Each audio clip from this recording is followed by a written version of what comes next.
Hi, this is Jack Agostino, head coach for the Amityville Tides, and you are watching Tide Basketball on the Amityville Broadcasting Network.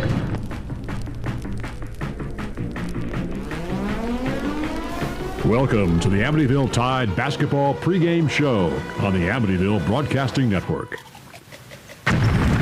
Welcome back to the Amityville Broadcasting Network. I'm going to be your host today, Christian Chicas with. And Catherine. So today we have a very special night today and a very special broadcast. Today is actually the senior game for the boys today. It's going to be their last senior home game as we're celebrating Jordan Hines, Amir Dickerson, and Wesley Blythe. It's going to be, as I want to put it, it's going to be a very good game. And it's going to be a very interesting one as well as we see these boys who have been leaders this entire time go on from the team. But what are your guys' thoughts on this? You know, it's really heartwarming as, you know, this is the last game for the senior, sorry. I apologize. Yeah, it's an exciting day just to know that the seniors who had made a big impact on the team is now leaving their thoughts, their knowledge on the court, and knowing that they are passing it down to their younger teammates and helping to show off what they can do to become better. Yeah, definitely. I got to talk to Jordan Hines actually a couple days before. I was able to play some basketball with him as well. He's definitely extremely pumped coming back into this game. When I was playing with him, he was practicing his three-pointers, practicing his passes, and we were running a couple drills with him. He's definitely excited about coming back, and we can see that right now as they're practicing their dunking. Hopefully we'll get to see some of that today. But moving on from Hines and going to Dickerson. Dickerson has definitely been a big impact on the team. I think we can all agree about that, right? Yes. Yeah, he's been a mentor for almost everyone on this team. And we can see it on the court. He really leaves a part of himself on that court every single time. And I think he's going to leave a part of himself with that team. Right. As we see every time that he's playing, he's always helping out, trying to communicate with his teammates, and always trying to help out, making sure that their teammates get at least some goals or anything. I do agree as well. I feel like Dickerson has made a great impact in the basketball team himself, as he's showing great influence with the younger ones that joined recently this year and probably future. So 100%. We've seen some of that mentorship already in some of these practices and some of these games where he's kind of like passing on his torch to other people like Alan Dodson, Isabel, and Cameron Alford, where we see Amir training them, we see them mentoring them, and really we see it all on the court when they're actually playing. We see the mentorship that these seniors have, especially Wesley Blythe, who has been a sort of an anchor for this team, where he's been able to get those three-pointers and in very clutch scenarios as well. Right. As we see, he always is trying to make a part on the team, trying to make sure that his teammates are not so dependent on him when he leaves. I do agree as well. I feel that throughout this whole season and last year that Dickerson have showed others about his technique so that when he leaves, you know, like what Captain said, everybody's not so dependent on him and not worried when he leaves. Of course, they're going to miss him, though. 100% they're going to miss them. And we actually got to see a little bit of the thoughts with, we got an interview with Alan Dodson, Isabel, and Cameron Alford and their thoughts about the seniors, and which you'll see right now. Again, it is senior day, a chance to celebrate Amir Dickerson, Jordan Hines, and Wesley Blythe. And I am here with two of their teammates, two starters and big-time contributors to the Amityville Tide this year, Alan Dotson, Isabel, Cameron Alford. Let's just start with senior day. You guys are 1 year away. You're both juniors. You've seen the show a couple times. I know this is your first year, Cameron, here in Amityville. But for juniors, watching your teammates, knowing that you only have a few more games playing with them, what does senior day mean for you guys? I mean, it's the biggest game of our lives, man. Last home game. I mean, they're like mentors to us. Like, in some sort of way, you know, Wesley, Amir, Jordan just coming back. But, I mean, it's a great experience. It's a great experience to be here, and it's their last home game. You never know if we're going to make it to the championship or anything in the playoffs. So I would say this is a very important game for them to finish their season out in Amityville with a W at their last home game. All right, you had mentioned their mentors to you. Amir Dickerson, certainly somebody who shines across Suffolk County when it comes to basketball. You're also important to this team, but what has Amir's leadership on and off the court meant to you personally, even though you've only played with him for one season? I mean, it just got me better, playing him in practice, #1 player on the island. So it just gives me, ultimate confidence, when I'm playing good against him. It means I can play good against anybody over here in Long Island. And Jordan's been hurt a lot of this year, but you've been on the court so much over the last few years with both Amir and Wes Flythe. How have they helped your game? How have you been able to help their game? How is that chemistry between all three of you? I feel like the chemistry is very good because how long we've been playing with each other. And I feel like the chemistry is really good. And what I mean by that is how Amir brings up the ball and we set the screen, and then you come off the screen, I pop. I feel like we've been playing very good together, and when Jordan comes back, we're going to finish strong at the season. Are there any thoughts in your mind for senior day today, knowing that it will be you guys soon and time goes really, really fast? Are you thinking about it all, maybe what some of your goals would be for next year when we're having this conversation and you guys are the seniors? I mean, I'm just thinking about the experiences. Last couple of years of high school, it's kind of, surreal, you're never going to get this type of experience again. So you got to cherish it, That's I feel like me going in my senior year, I want to finish out with a championship, the county championship, and hopefully finish this season off with a championship again, go back-to-back. For our seniors, even though this is their last home game, hopefully we can win a championship with them.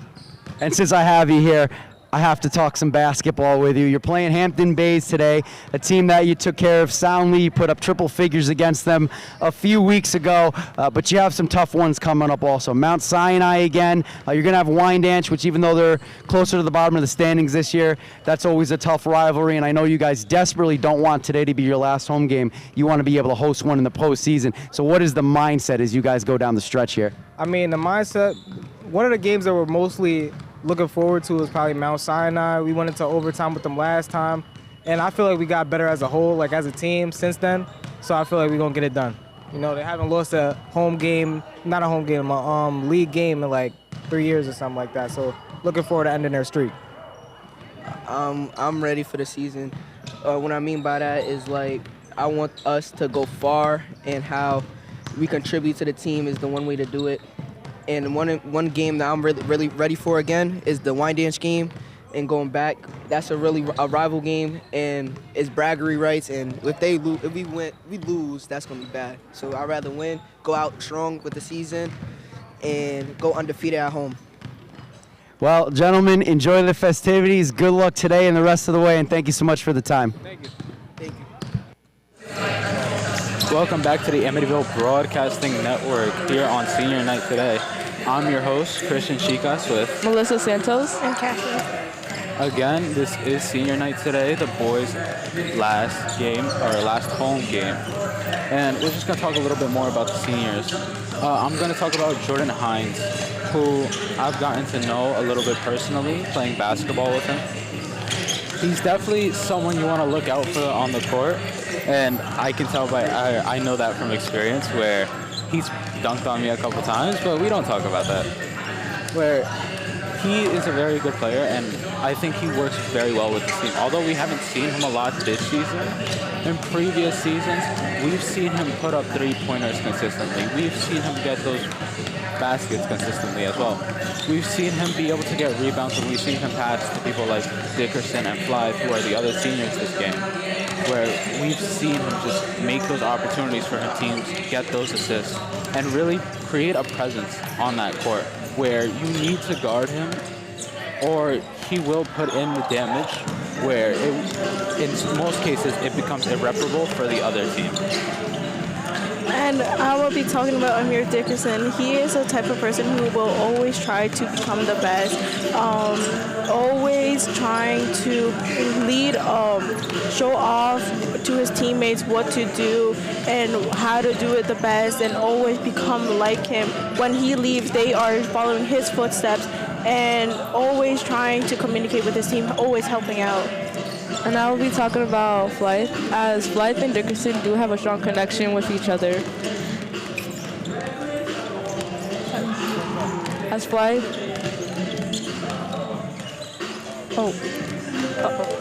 So I was saying that Blythe and Dickerson have a great connection with each other, especially during the games, of course. Blythe has a great three-pointers throughout the games, as well as assists. Okay, going back to this again, it is the seniors' night, their last home game. We actually got a chance to speak with them and get an interview in with Amir Dickerson, Jordan Hines, and Wesley Fleiss. So you'll be seeing that right about now. It is senior day here at Amityville Memorial High School, and for the boys basketball team, we are joined by their three seniors. We have Jordan Hines, Wesley Fleiss, and Amir Dickerson. Guys, first of all, congratulations on quite a journey to get to this point. I'm going to talk to all three of you. I'll ask a question, and then we can go down the line.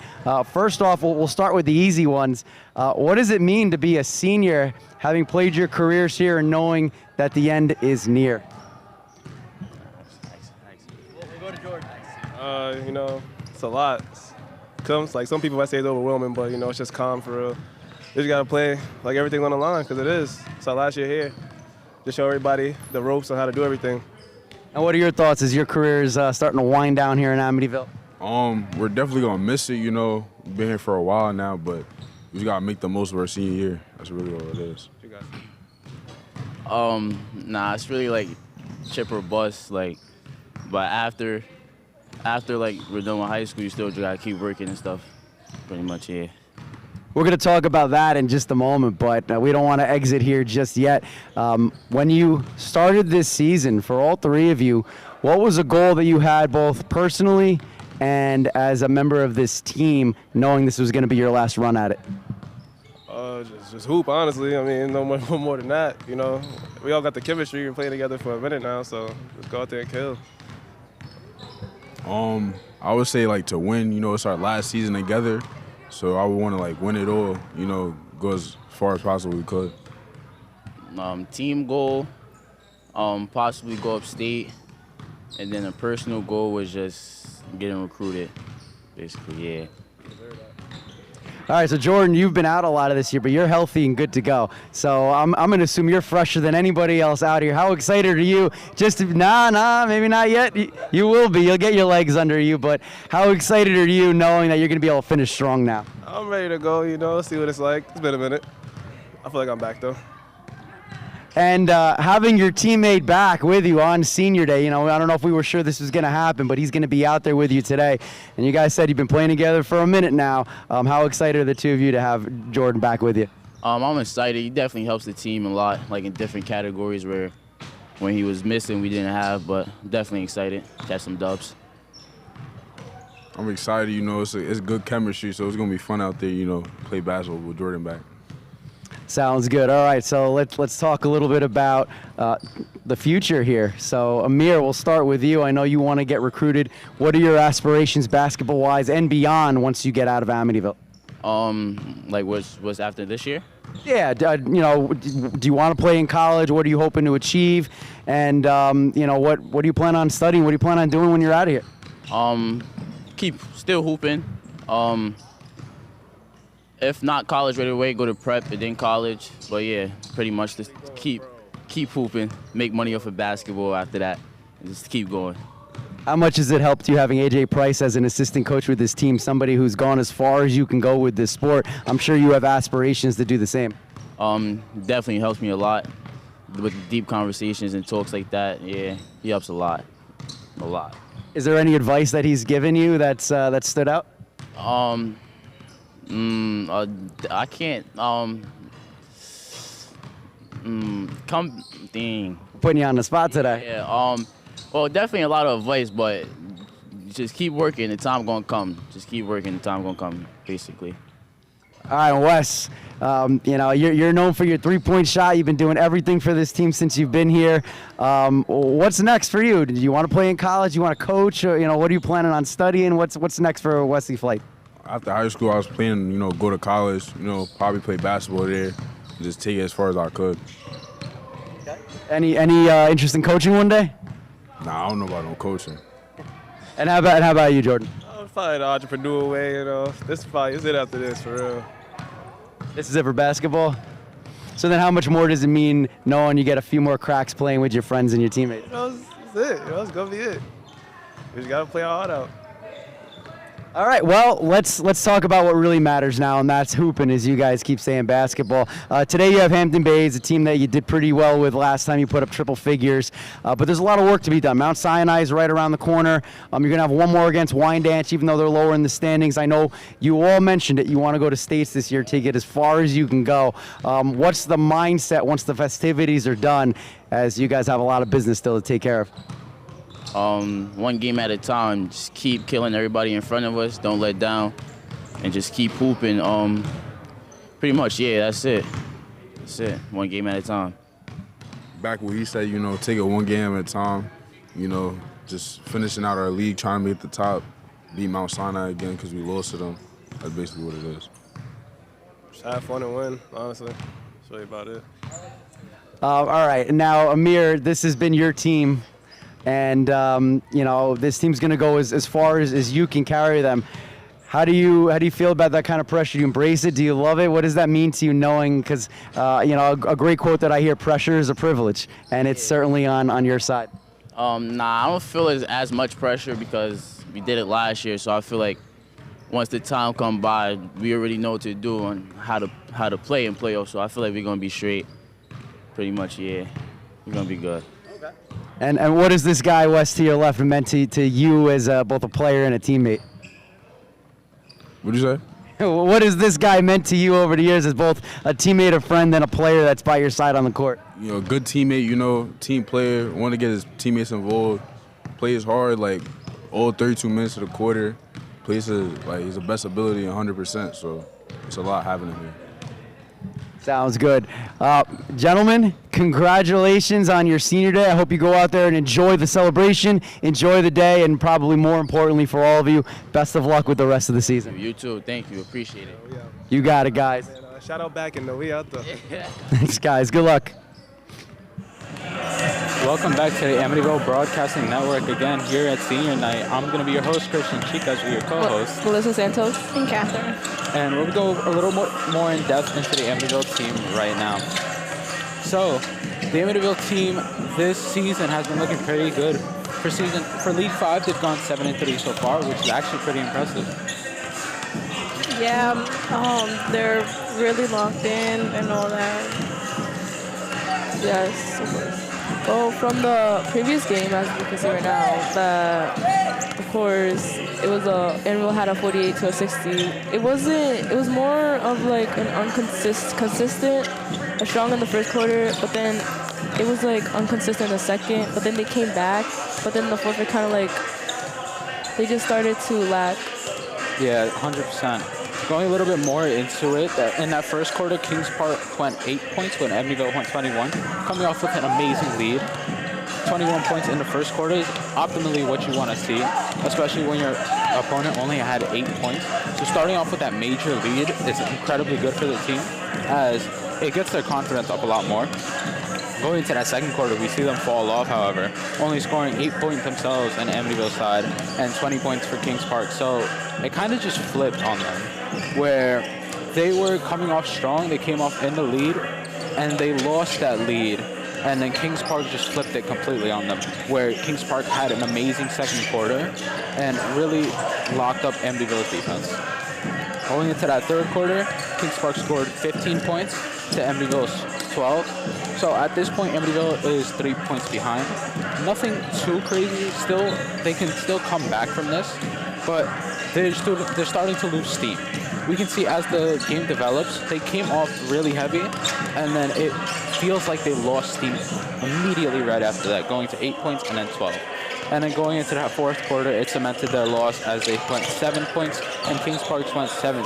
So as I said, you can see they lost steam as the game continued. And it's like Kings Park adapted to their gameplay quickly.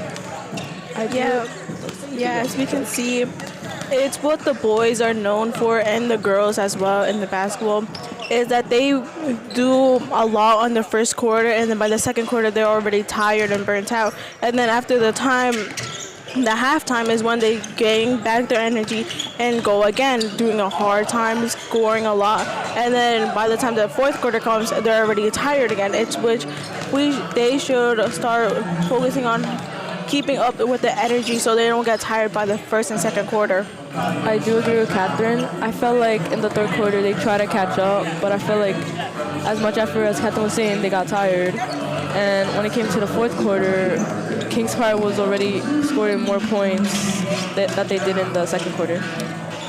Although they might not last that long, they do have a lot of confidence, especially Amir Dickerson landing 23 points that game with 3 3-pointers. We have next Cameron Alford scoring 8 points with 2 3-pointers. And then Wesley Flife with 8 points and no 3-pointers.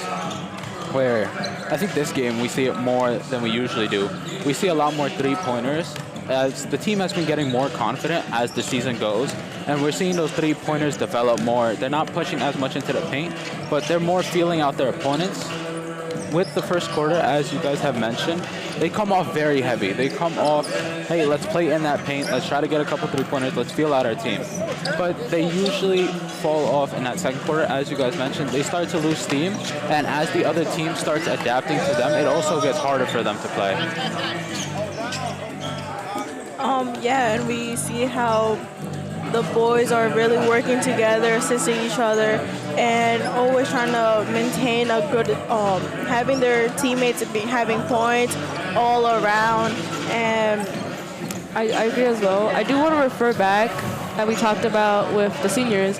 This actually could show how Dickerson is like helping out with the team, in which resulting with the team improving more individuals and as well together. Yeah, speaking a little bit more about the team, we'll actually be able to get some amazing insight from Coach Jack Augustino himself with this coach's show. I'm here with Coach Agostino of the Amityville Tide boys basketball team. Coach, let's cut to the chase. It's senior night. What has this group of seniors meant to the culture and identity of your program? Great question. Let's not hold back. Let's get right into the first question. I like that. They really mean a lot. I mean, absolutely changed the program around. You know, again, I was here for 27 years. Wasn't coaching here for 8 years. The program really went down the tubes, I feel like. Since I've been back, all these guys have been with me, and they've changed the program around. We won the Suffolk County Championship last year, and we'll be right there again this year. We'd love to hear that. And secondly, when the team faced Hampton Bays earlier in the season, you guys came in with a strong win. What's the biggest thing you're emphasizing to make sure your guys don't get complacent tonight on senior night? Well, that's exactly it. Let's not get complacent. Don't take any opponent lightly. We've shown signs that we're clearly one of the best teams on Long Island, and then we've shown signs we're not so good. So we have to be consistent. Right. How have you seen this team grow since the last matchup against Hampton Bays earlier in the season? Yeah, we're kind of figuring out our roles now. I think a big difference, too, will be Jordan Hines, senior. He's been out since December, so it's good to have him back in the lineup. Let's see how we look with him in the lineup. I'm sure he'll do great tonight. And how important is coming out the gate strong against a team that's going to be motivated for a rematch and hoping to catch you guys off guard? Yeah, we have to start. When we start the games well, we usually play well. I know the Kings Park game was probably one of our best quarters of the year, but then we became complacent in the second quarter, so we just have to be consistent. And lastly, if you had to highlight one senior who leads by example and sets a precedent for younger players in the program, who would it be? Well, it's hard to pick one, honestly. They're all very, very good seniors. Amir Dickerson is a quiet leader. Wesley Flife is more a leader by example, and Jordan is more of a vocal leader. So they all have different qualities of being leaders. Thank you, Coach. Good luck. Thank you. Welcome back to the Amityville Broadcasting Network. I'm your host, Christian Chicas, with Melissa Santos and Catherine. And going into the Hampton Bays, who Amityville will be going up against today, we see their last game against Miller Place, where they lost 90-48. And could you tell me a little bit more about that first half? Well, as you can see, that Hampton Bay didn't really start off strong with getting only 7 points. And of course, in the second quarter, they tried to get more, but it didn't really make a great impact compared to Miller Place having 20 points in the first quarter and second quarter 29. Yeah, definitely. Where, as Melissa said, we saw Hampton Bays come off weak, and they tried to do a little bit better, scoring 2 more points than they did in the first quarter. But it seems as Miller Place was just extremely dominant this game, coming out the first quarter with 20 points and coming out the second quarter with 29. And what about that second half? In the second half, they started to pick up a lot, where they started to focus on trying to win the game now. While that, Miller Place was getting 21 and 20s in the third and fourth quarter, which giving the score as 90-48. And it really shows how it kind of compares where Amityville does it too, where they start off not good in the first quarter and then better in the third and fourth quarter. Definitely, but going into today's matchup of Amityville versus Hampton Bays, we see their last game where they versed against each other. Amityville actually went 108 points compared to Hampton Bays 34.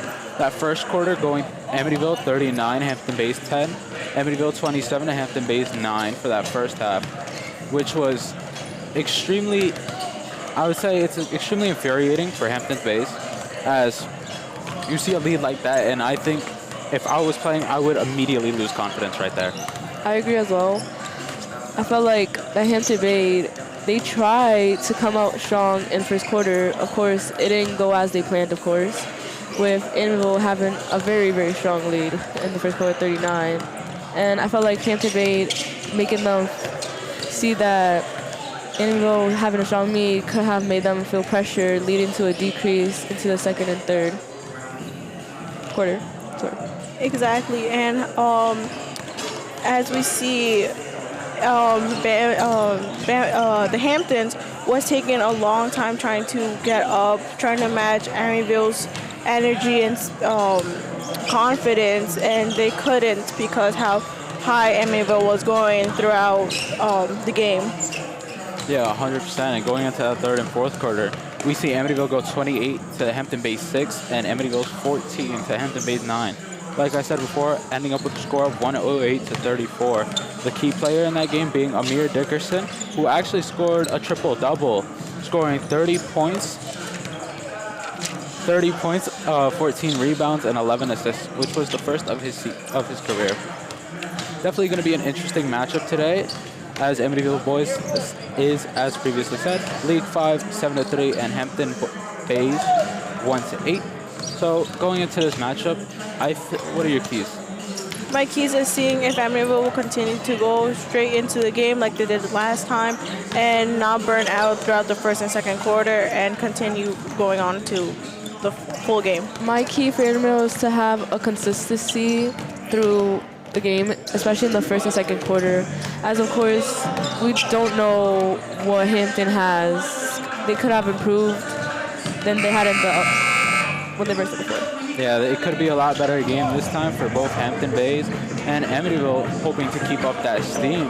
It's definitely going to be an interesting game today, as it's the boys' senior night. We'll see if they'll put on their best performance possible.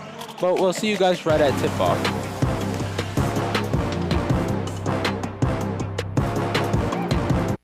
They said cigarettes were safe. We know how that turned out. Now, they say they didn't market e-cigarettes to teens? Fact, more than 1 in 4 high school students are vaping, and 80% say their first e-cigarette was flavored. Vaping is harmful to developing brains. The reason we think vaping is safe? Marketing. Same lies, different day. Tell Big Vape to quit lying. When it comes to vaping, the truth can get clouded. So let's make it clear. Vaping is not safe for kids, teens, or young adults. It's just not. Because vaping can put microscopic particles into your lungs. And dangerous things like metals and volatile organic compounds into your body. And nicotine, the same highly addictive substance found in regular cigarettes. Nicotine can harm a person's brain development through their mid-20s. affecting learning, memory, attention, and impulse control, and priming the brain for other addictions. Vaping products also come in kid-friendly flavors that can make them appealing to youth. And many kids also use other drugs, like marijuana, in vaping devices. With appealing flavors, high nicotine levels, and lots of promotion on social media, many kids think vaping is harmless, but it's not. So talk to your kids about the risks of vaping, because when you talk, they hear you.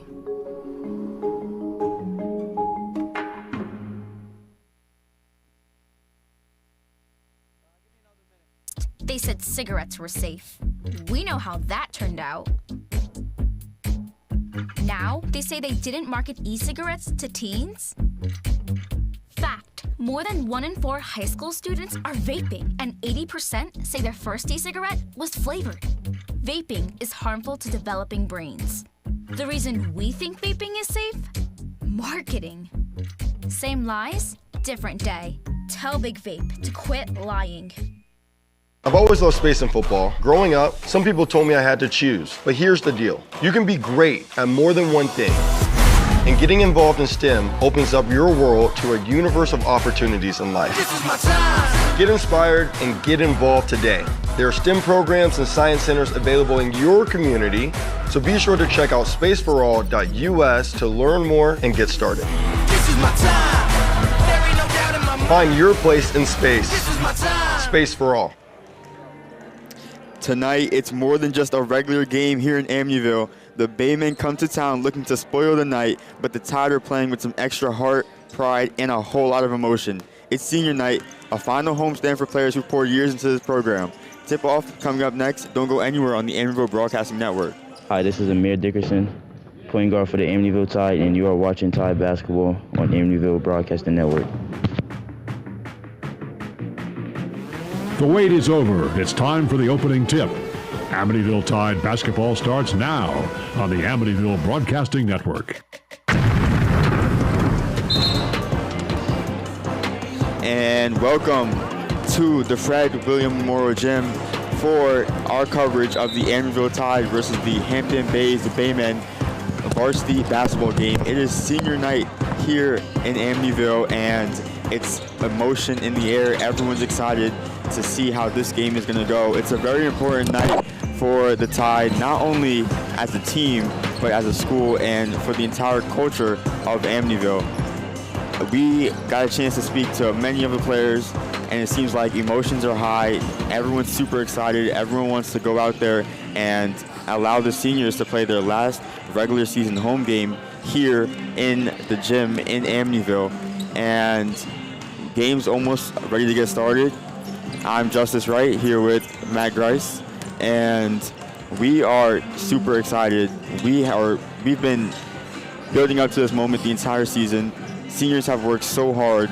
They're not only the entire season, but the entirety of their high school careers here, and they've been coached under great coach Jack Agostino, and all of them are ready to put on a show here tonight in their final regular season home game of their high school careers. So it should be a pretty exciting night. Yeah, it should be a lot of fun, and the stage is set for a good game here. I talked about in the pregame show how Hampton Bays, a decisive win against them earlier in the season. Amityville able to get a 108-34 victory on the road, and they were able to do that with their key players playing like their key players. Amir Dickerson scored 30 in that game. And I mean, he just was all over the place. He was able to get 11 assists and 14 rebounds, so he actually got a triple-double in that contest. And Alan Dotson Isabel, 21 points. His brother had 13, and pretty much everybody on the team, every active player contributed and got on the board. So you look to see that again today. The focus today is on the seniors. You had mentioned the three, Amir Dickerson and Jordan Hines, who's making a return from injury. He's actually in the starting lineup today. Coach Agostino doing a nice job making sure all three seniors are out there, Wesley Fleith being the other one. And we're going to have the festivities in a little bit as they are honored by their coaches and their teammates. And then there's a game to be played. And then there's several games to be played that's really going to determine positioning come the postseason. The Amityville Tide already have clinched a playoff berth. The question, is this their last home game? Or will they actually get a home playoff game, which last year they were not able to do so. So hopefully we'll have another broadcast for you with the boys. But certainly the festivities will be starting very, very soon. For Hampton Bays, some of the key players that we can expect to see today, Kyle Gorman, he's in the starting lineup.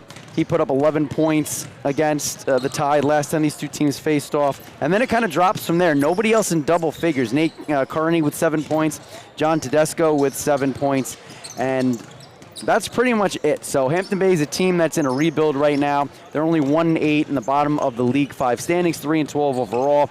Meanwhile, Amityville 7-3 in League 5, and they are still trying to climb the ladder. They have another crack at Mount Sinai, this time on the road, and that will be their next game on the 30th, so a couple of days from now. But it's all business today for Hampton Bays. That's the only thing that matters, is after you honor these seniors, go out there and get business done.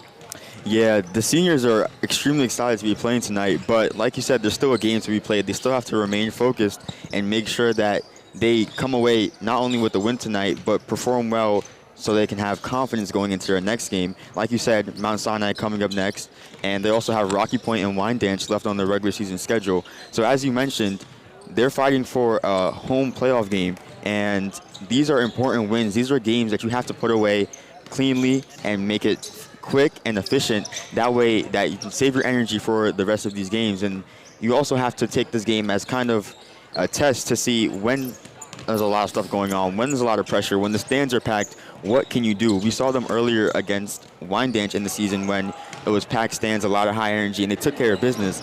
But on a night like this where there's so many distractions on and off the court, it's going to be difficult to remain focused, but it's something that Tide have to do if they're looking to come away with the win tonight. And you see the maturity of these players on Amityville, and I got to speak with a lot of players. I got to speak with all three seniors before the game, and they talked about, taking care of business. They have some unchecked goals that they would like to accomplish, and they mentioned being able to go upstate and try to win a championship. That's the key, and I love the fact that you hear him talking in terms of a team. They're not talking about individual accomplishments, but that is the mindset. And to do that, they're going to need to be better than what we've seen. That last game that Amityville played, it was a game in which Amityville really had control against Kings Park early on. The first quarter really belonged to Amityville, 21-8, a fast start, which is something we have not seen a lot of from this Tide team this year. A lot of times they get off to a slow start and have to play comeback.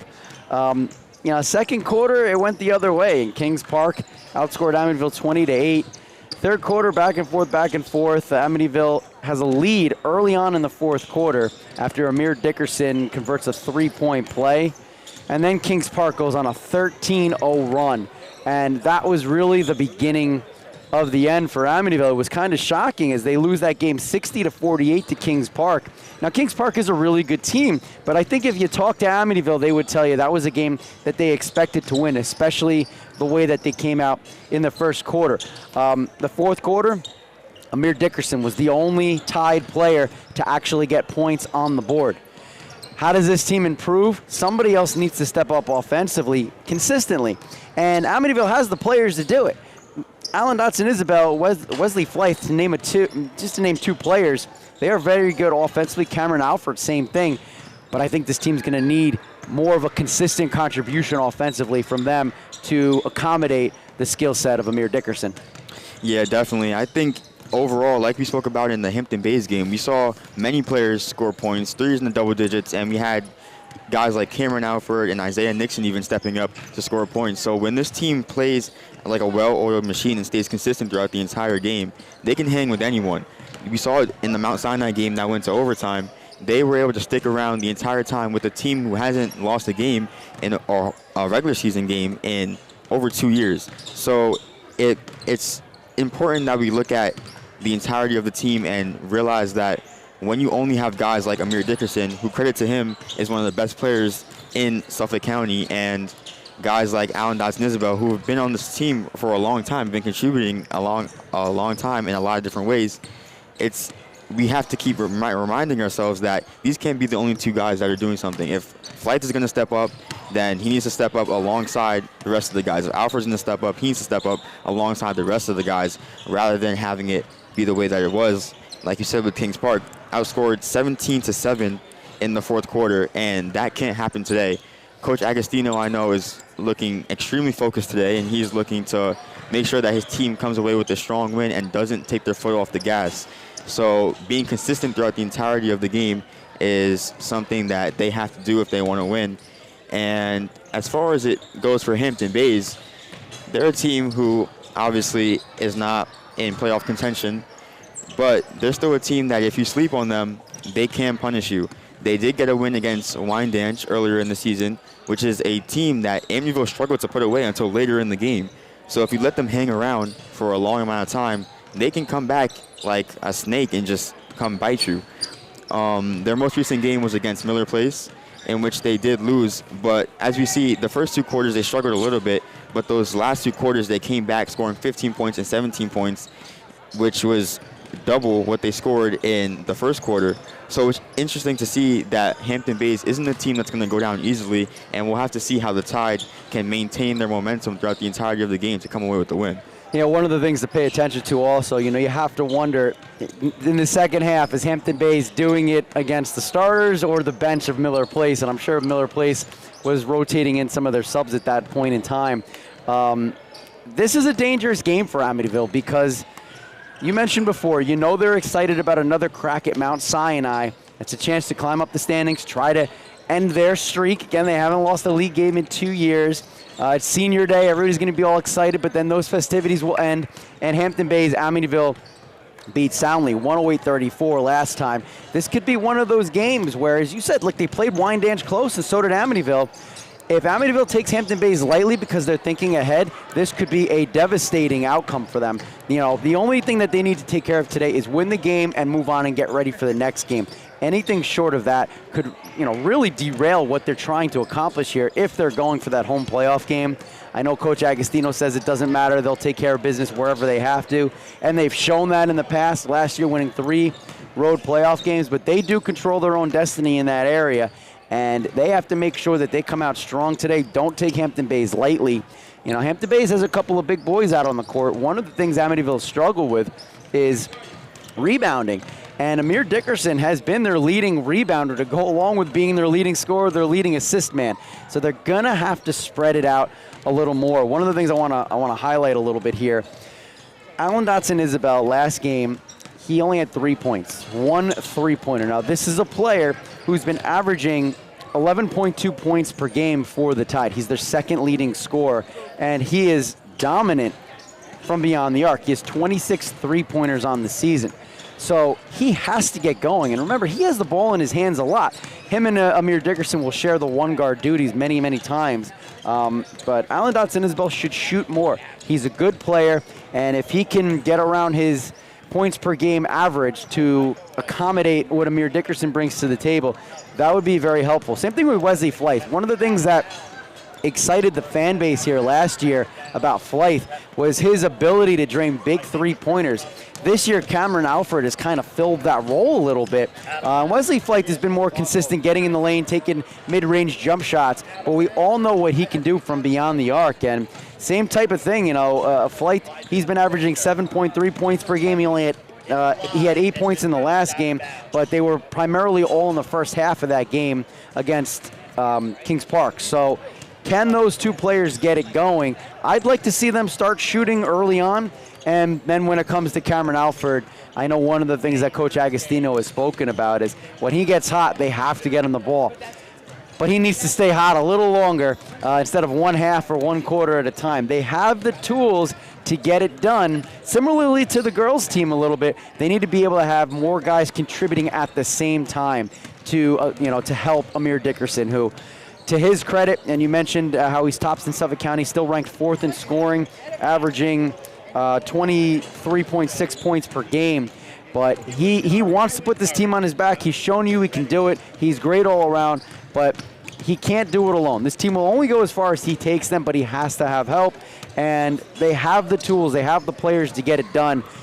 Will we see them bounce back today? This is another great opportunity for the starters to get their confidence back surrounding Amir Dickerson, and for the bench to get involved also, as that's what happened last time these two teams played. But we'll be watching out for it. What kind of start does Amityville get off to? Don't give Hampton Bays any sense of hope, because the more hope you give them, the longer you allow them to stay in the game, the more pressure will build for Amityville. Is when you put up 100 points against your opponent, the expectation is, now that you're home against them, that you're going to win this game. Yeah, 100 points is not something that you see often in high school basketball. So the entirety of the Amityville crowd here tonight is expecting a big win from their team. Like you said, they need guys to all step up, whether it's younger guys getting minutes or older guys. They need to make sure that during this game, everyone contributes the way they need to contribute. Everyone plays their role. That's something that Coach Agostino spoke about as well. It's all about guys playing their role and making sure they do what they need to do in order to come away with this win. So with this game, just a reminder, it is Amityville Tide versus the Hampton Bays Baymen here on senior night in Amityville. And as we get started for our game, we're going to go over the starting lineups for each team. So for the Hampton Bays Baymen, it'll be Nate Carney, number 4, Kyle Gorman, number 10, Julius Latanzio, number 12, John Tedesco, and number 22, Anthony Keeley Davis. And for our Amityville Tide, numbers 1, Wesley Flight, a senior.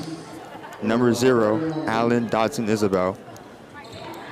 Cameron Alford, number 4. Jordan Hines, number 20, and Amir Dickerson, number 24. And now we are going to go to the PE announcer for the senior day ceremony. All right, and now, ladies and gentlemen, please welcome Mr. Dwayne Gregory.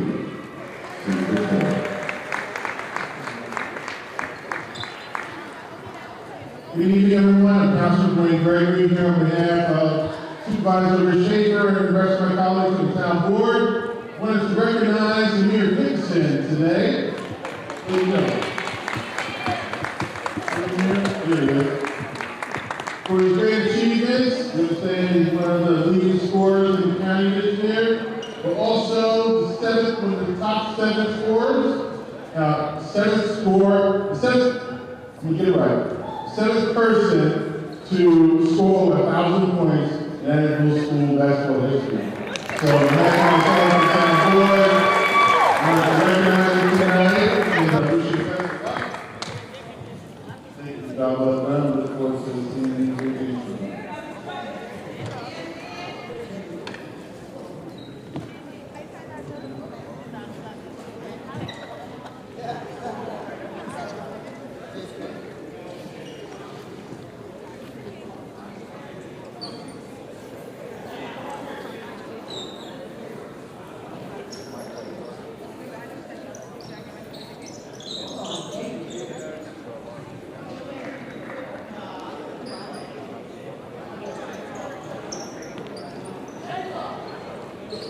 So senior night here in Amityville, we see Amir Dickerson getting honored with an award.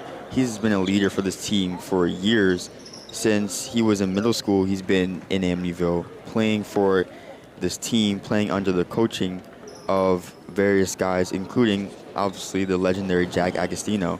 And it's really cool to see him and all his teammates here being recognized for the success that they've had in Amityville and what they've done for the entire Amityville culture. And now we'll send it back to our PA announcer. We would also like to welcome Chris. Come on, Chris. Thank you very much. Just as Secretary said, my name is Chris. I'm representing Senator Monica Martinez's office, and on behalf of our office and the entire New York State Senate, we just want to recognize one of the first senators to get over 1,000 points. That's fantastic. Hope to stay with it. We wish you the best of luck and congratulations.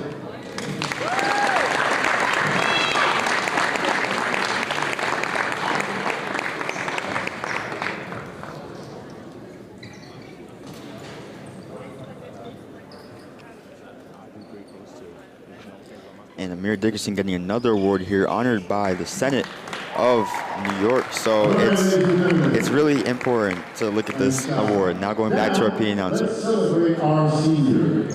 First off,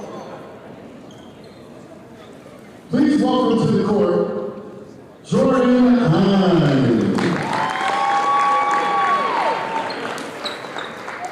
Jordan Hines has been an outstanding player for the Amityville Tide. He's the glue. He's the glue of the team. He holds it together. 3 years varsity player. Also Suffolk County champion as well.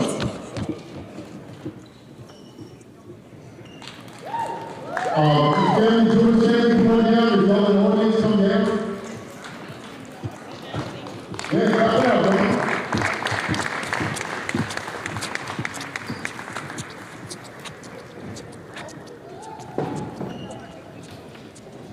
Once again, we'd like to congratulate Jordan. He's been an outstanding player. Always tough, always ready to go.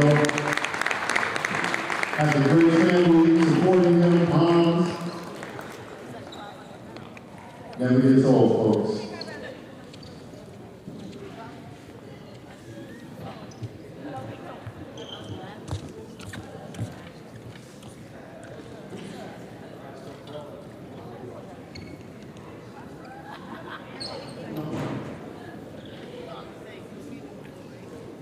I know his dad is still taller than you too, but we're not gonna hold that issue. All right, one more time for Jordan Hines. Next up, one of my favorites, Mr. Wesley Flight.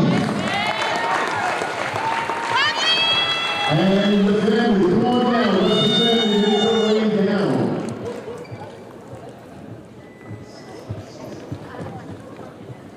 Let's see, his accolades run so deep. Where do I start? He's an all-league player, probably one of the most coachable players that Coach Agostino has had over his illustrious run. Always puts the team first, and always makes sure that he represents the Amityville name with pride and pride.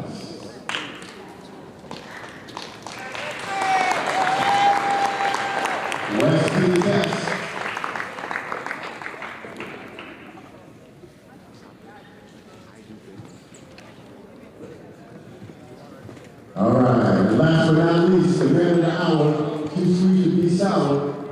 You already know his name, but we're going to call him back out here anyway. I need everybody up for this one. Everybody up. Amir Dickerson.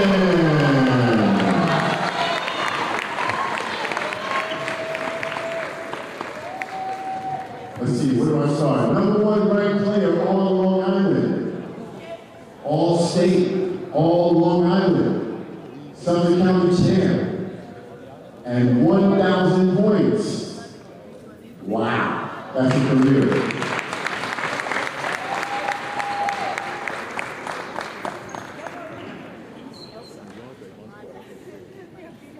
These honors last a lifetime, folks. All the parents, if they can come down really quick. I know it's a lot to ask, but if you guys can really come down and get these rest of these pictures done.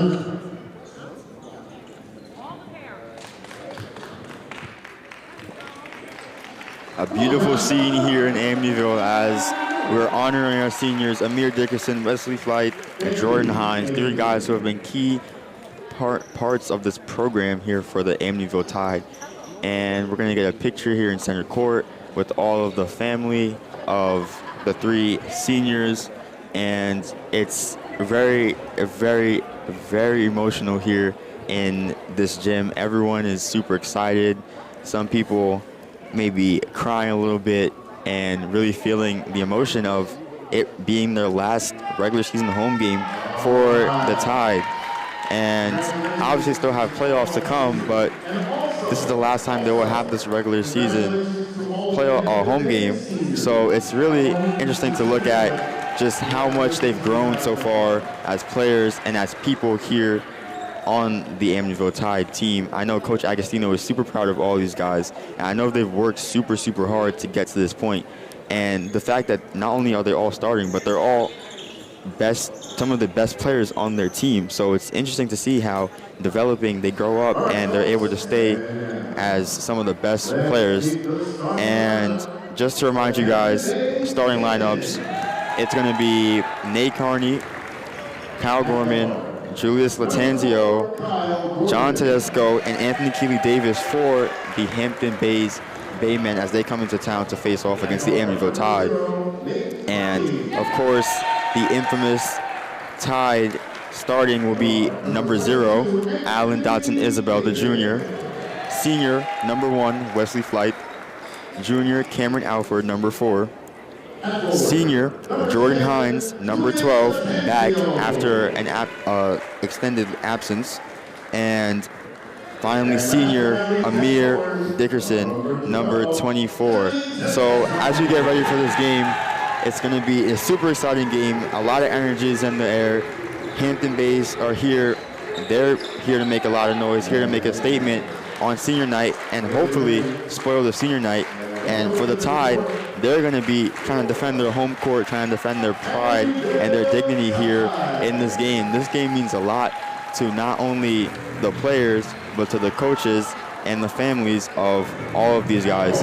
I know the seniors, Wesley Flight, Jordan Hines, and Amir Dickerson are looking to kind of go out with a bang here as they're looking to put up something similar to what they did last game, 100 points the last time they faced Hampton Bays. So they're looking to leave that same mark that they did last time and go into their next matchup looking extremely strong. The Tide are ready to go. Each player coming out, they have their intros saying what's up to the opposing coach, wishing them good luck. And this should be an extremely entertaining, fun, and overall great game for both teams and for the entire town of Amityville.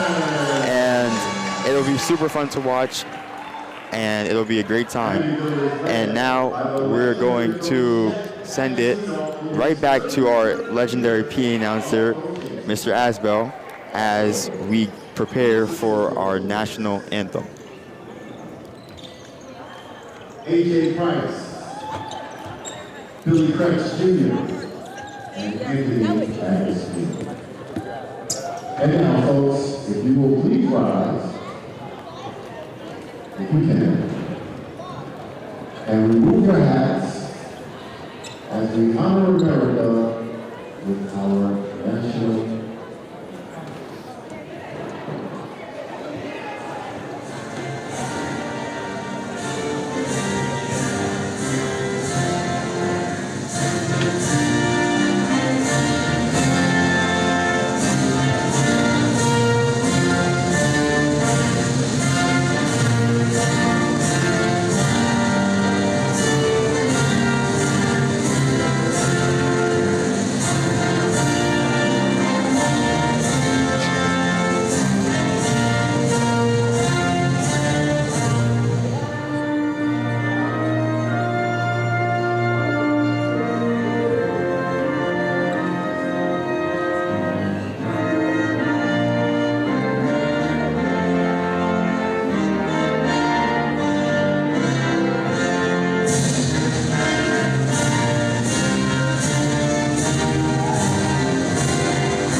Was our national anthem tip-off about to start here in Amityville.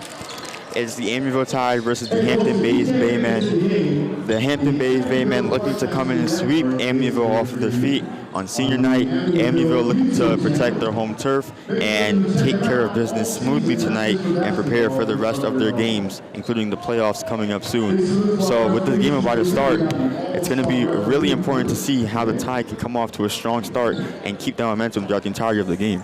I love the fact that Coach Agostino going with all of his seniors to start, and it is so great to see Jordan Hines back out on the court. He has been injured.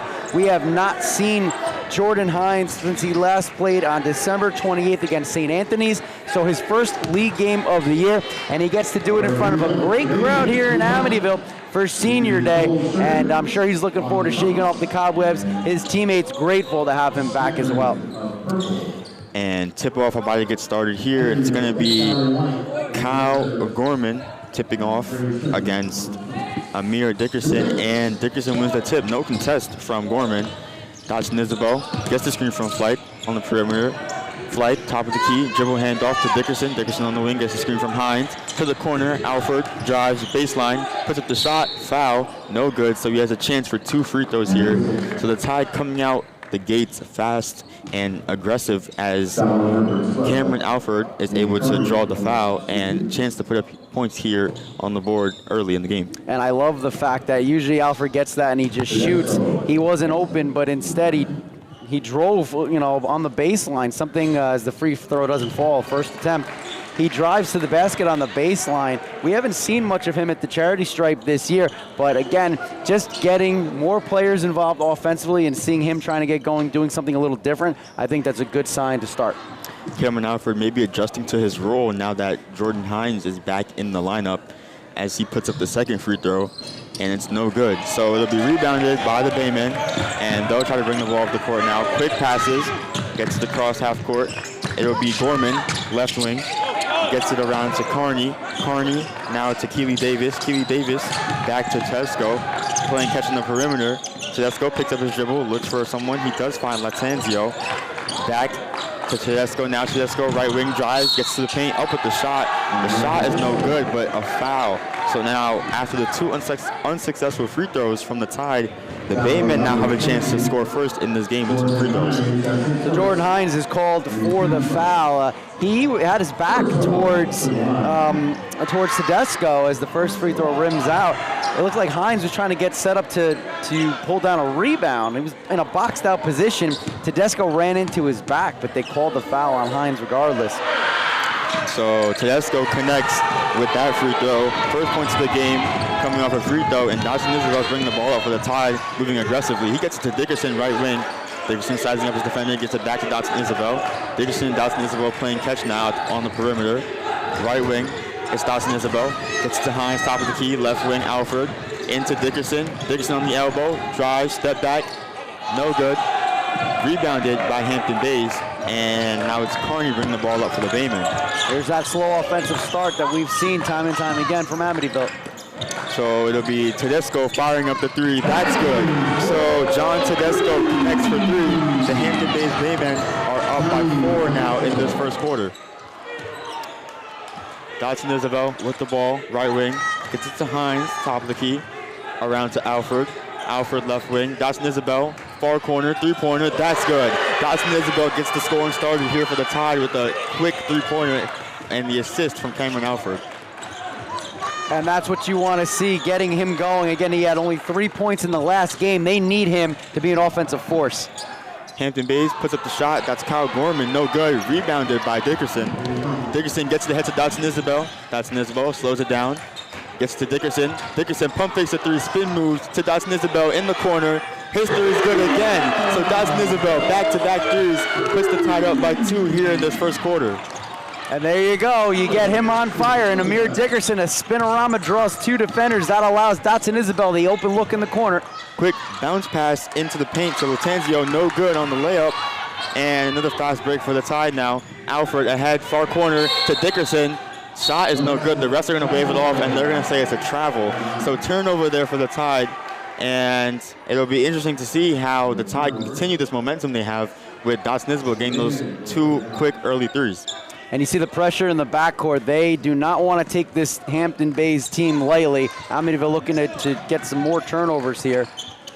So playing catch now are the Baymen. They get it past half court. Bounce pass again to Latanzio. Latanzio to the corner to Tedesco. Near corner, no good.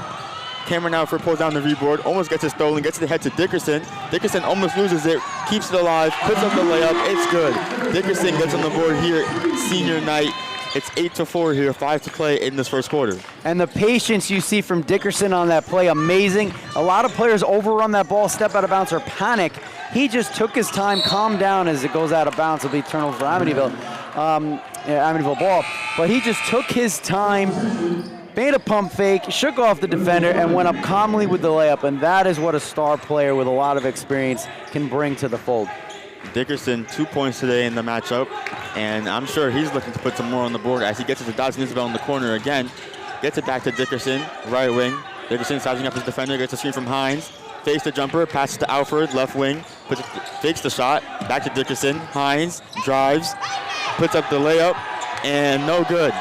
So rebounded by Tedesco, and the Baymen now have a chance to put some more points on the board. Good sign for Hines, though. Moving well, driving hard to the lane, just missed the shot. So guarded by Dodson Isabel is Gorman. He gets it to Tedesco, guarded by Hines. Back out to the bottom of the circle is Carney, being heavily guarded by Flight. Almost stolen by Alfred as he gets the pass over to Keely Davis. Now back around to Rakua, over Carney for three, left wing, no good. Dodson Isabel gets the rebound. Fast break now for the Tide. Dodson Isabel looking ahead, gets it to Flight. Quick right elbow jumper, that's good. So Flight connects from the mid-range, and he puts the Tide up by 6, 10-4. And with 4 minutes to play here in this first quarter. 10-0 run for Amityville after a slow start offensively, and what I love the most and what we didn't see, especially late in the game in the last contest, they're moving the ball around. Everybody's getting touches on offense, and that is why they are getting open looks. And now we're going to send it to our sideline reporter, Melissa, as she has a story for us.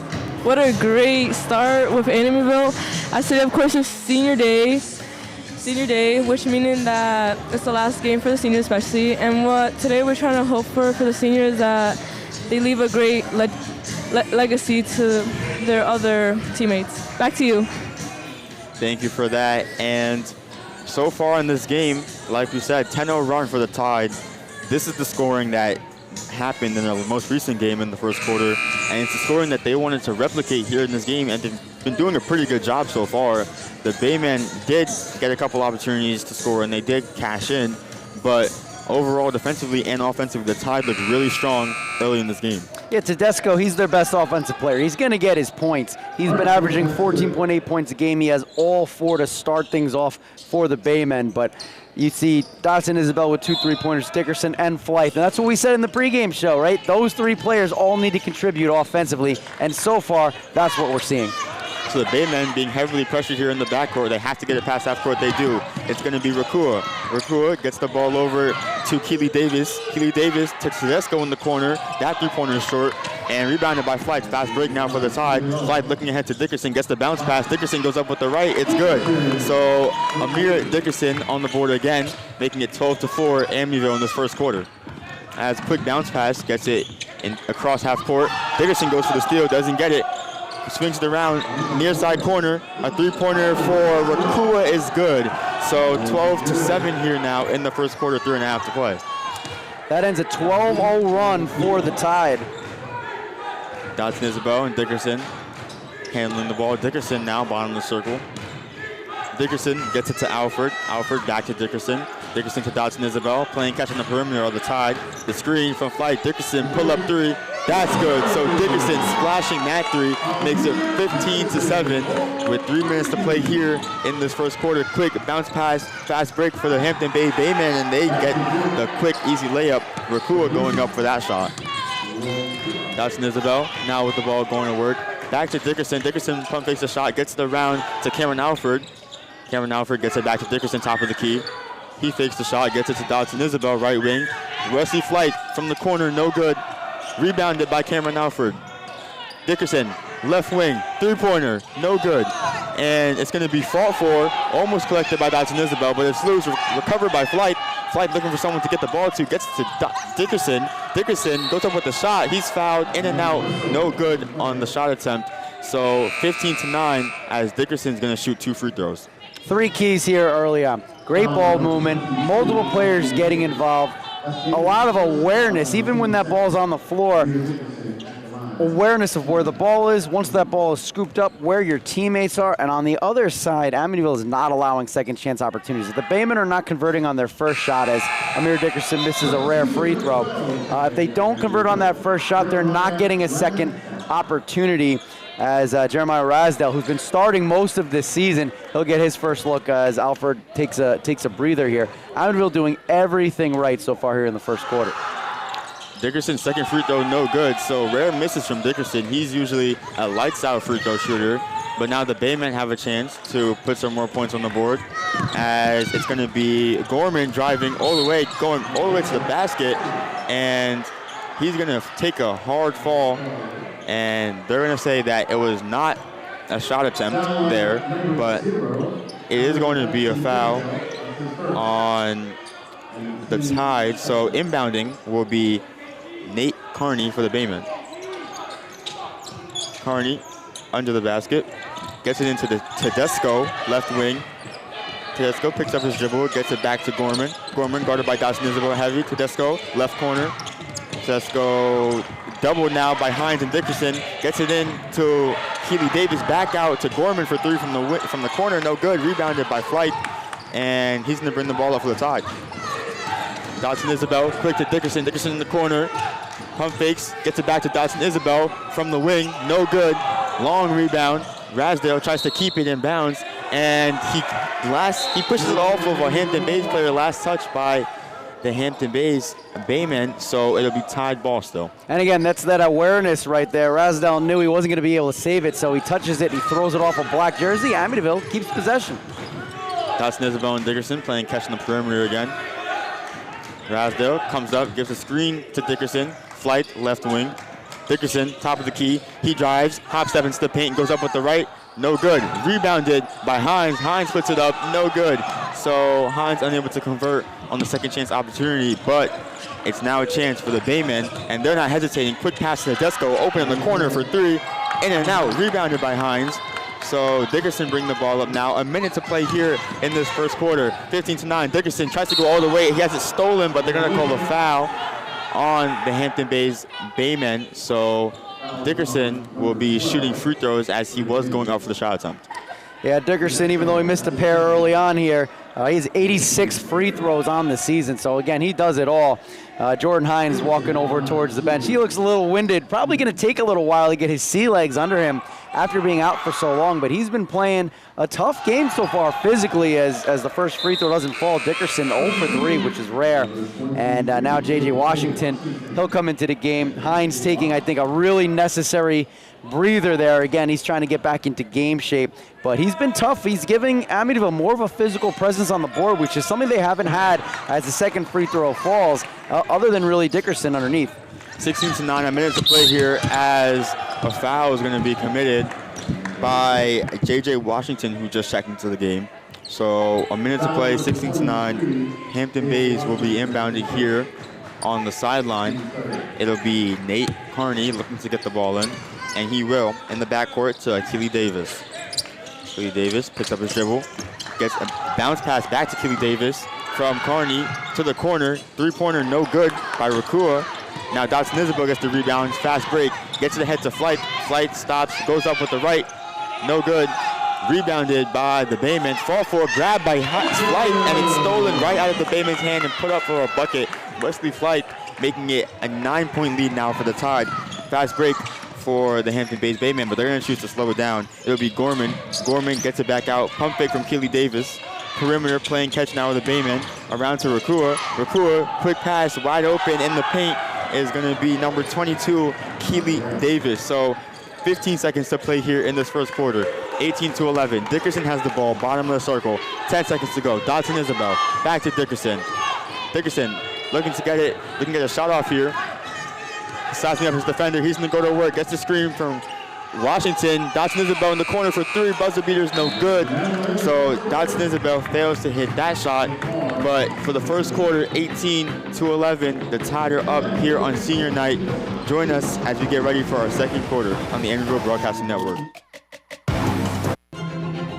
America's Vet Dogs is a national nonprofit empowering veterans, first responders, and active duty service members facing both visible and hidden disabilities through the placement of a highly trained service dog. However, recipients never bear the financial burden. You can be a part of making a meaningful difference in the lives of veterans and first responders in need. Learn more by visiting vetdogs.org.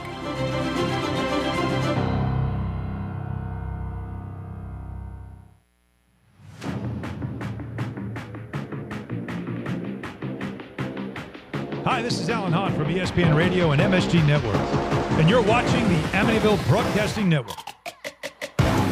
And welcome back to the Amityville Broadcasting Network for our coverage of the Amityville basketball game, the Tide versus the Hampton Bays Baymen. And now we're going to send it to a sideline reporter for a quick story. So you guys might have heard and saw earlier how Amir Dickerson got recognized by all his recognition from all of his accomplishments and for having 1,000 points and being the 7th person in school history to get that. Of course, I do want to highlight how he's in 3rd place in all counties as well, all state counties. Back to you. Thank you for that. And it's going to be, to start the second quarter, inbounding is Nate Carney. He's going to get the ball in for the Baymen, 18-11 here to start the second quarter. It'll be Gorman with the ball, guarded by Alford, 4-on-4. Gorman goes to work, gets past Alford all the way to the paint, puts up the shot. Rasdale, good defense, forces the miss as he gets the rebound. It's going to be passed ahead to Cameron Alford. Cameron Alford, Wesley Fife, right corner. He trips and falls, but gets it back out to Rasdale. Rasdale for 3, that's good. So Rasdale connects with his first points of the game, and him being a big man, we don't see that often, but you know that he can shoot the ball. So it'll be, again, Kyle Gorman, guarded by Alford, bring the ball up. Quick pass over to Rakua, but he can't handle it. Too fast of a pass, and it's going to be 21-11 with 7 minutes to play, Amityville Tide basketball. And again, you see on the previous possession in this one, no second chance opportunities. Amityville's dominating on the glass. They're dominating time of possession, and they built up a lead on the backs of a 12-0 run from the first quarter with lots of different white jerseys getting touches and contributing offensively. Dickerson with the ball. Dotson Isabel, top of the key, around to Alfred, left wing, gets it into Flight. Free throw line, back out to Dickerson. He pump fakes, drives, gets all the way to the paint, and tries to go up with it, but they're going to say a foul before the shot. So no free throws for Dickerson, but inbounding will be the Tide. As we get a substitution, it'll be Hines checking back into the game for Rasdale. And Coach Agostino showing you the confidence that he has in Hines, even though he hasn't played in a while. That's going to help him down the stretch. Quick inbound free throw line jumper from Dickerson, no good. Rebounded. It's going to go out of bounds after being touched by several players, and it's still going to be Tide basketball. So Dotson Isabel inbounding the ball again.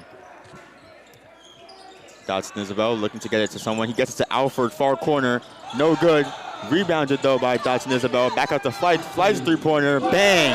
Flight connects with his three-pointer, making it 24-11 here in the second quarter. As an ill-advised pass, Hines intercepts it. Hines looking to take it all the way to the rack, goes up with the left, no good. Put up by Dickerson, and that's good. So Hines unable to convert, but Dickerson finishes it off on the rebound, and it's 26-11 here in the second quarter. The Tide are up, and they are feeling a lot of momentum and a lot of energy happening right now as we get a timeout called by Hampton Bays. Yeah, Baymen head coach Noah Brown wants to talk things over. Another 8-0 run for Amityville here in quarter number 2 to start things off here in quarter number 2. That's been the only scoring so far. And again, you see the balance that's taking place. And now we're going to send it to our sideline reporter once again for a quick story. So, as we're seeing throughout the halfway through the second quarter, so kind of starting, but we can see that Amityville has greatly increased, and we can see how Babes really didn't really catch up. They're trying to catch up, but let's see how it goes in the third quarter. Back to you. Thank you for that. And getting started again here in the second quarter. 26-11, 6:31 to play here in this second quarter. Hampton Bays inbounding the ball.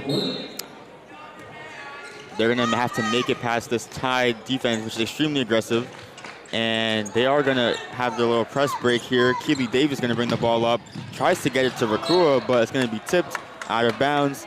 And it's going to be going the other way as it was last touched by the Baymen. As Jordan Hines gets set to inbound, again, he's not showing rust, maybe except in finishing, but he is driving to the basket. It seems like his confidence is right where it needs to be. He just needs to finish. Hines in the paint, spin move, up with the layup, and it's good, and one, as he's called, as Hampton Bays is called for the foul. So Hines getting his first points in over a month here. So Hines, I know he's excited to be back on the court. He makes it 28-11 here. 6 minutes to play in this second quarter. And look, you call his name out, and there he is. You know he was close. He was feeling it, getting his legs under him, and that time a pretty move under the basket. He gets it to fall. And like we said, he's not the biggest guy in terms of height, but he's got some girth to him, and he's a physical presence down low. Hines misses the second free throw, or the first free throw, his only free throw, but it's rebounded, it's given back to him. He goes up with it, and another bucket for Jordan Hines, a senior here on senior night, 30-11. The Tide are up. As it's Keely Davis getting the ball over to Gorman. Gorman to the corner, it's Latanzio. Latanzio puts up the shot, no good, but called for the foul is gonna be Jordan Hines. So Hines doing very well in this game so far despite his absence, but he's gonna have to be careful. He's picking up a lot of fouls here early in the game. He doesn't want to foul out here on his return and on senior night, and it'll be Latanzio shooting free throws now. Yeah, maybe being a little too aggressive there as the first free throw falls, and that ends another 12-0 run. This is the second 12-0 run Amityville has had in this game. As the second free throw connects, so 30-13, 5.5 to play here in the second quarter as an air ball from Cameron Alford lands right in the hands of Hampton Bays, heavily pressured by the Tide. Gets it around to Tedesco. Tedesco far corner, drives on Dotson Isabel, gets it to Latanzio. His shot is no good, and it'll be Hampton Bays' ball as it was last touched by the Tide on that miss.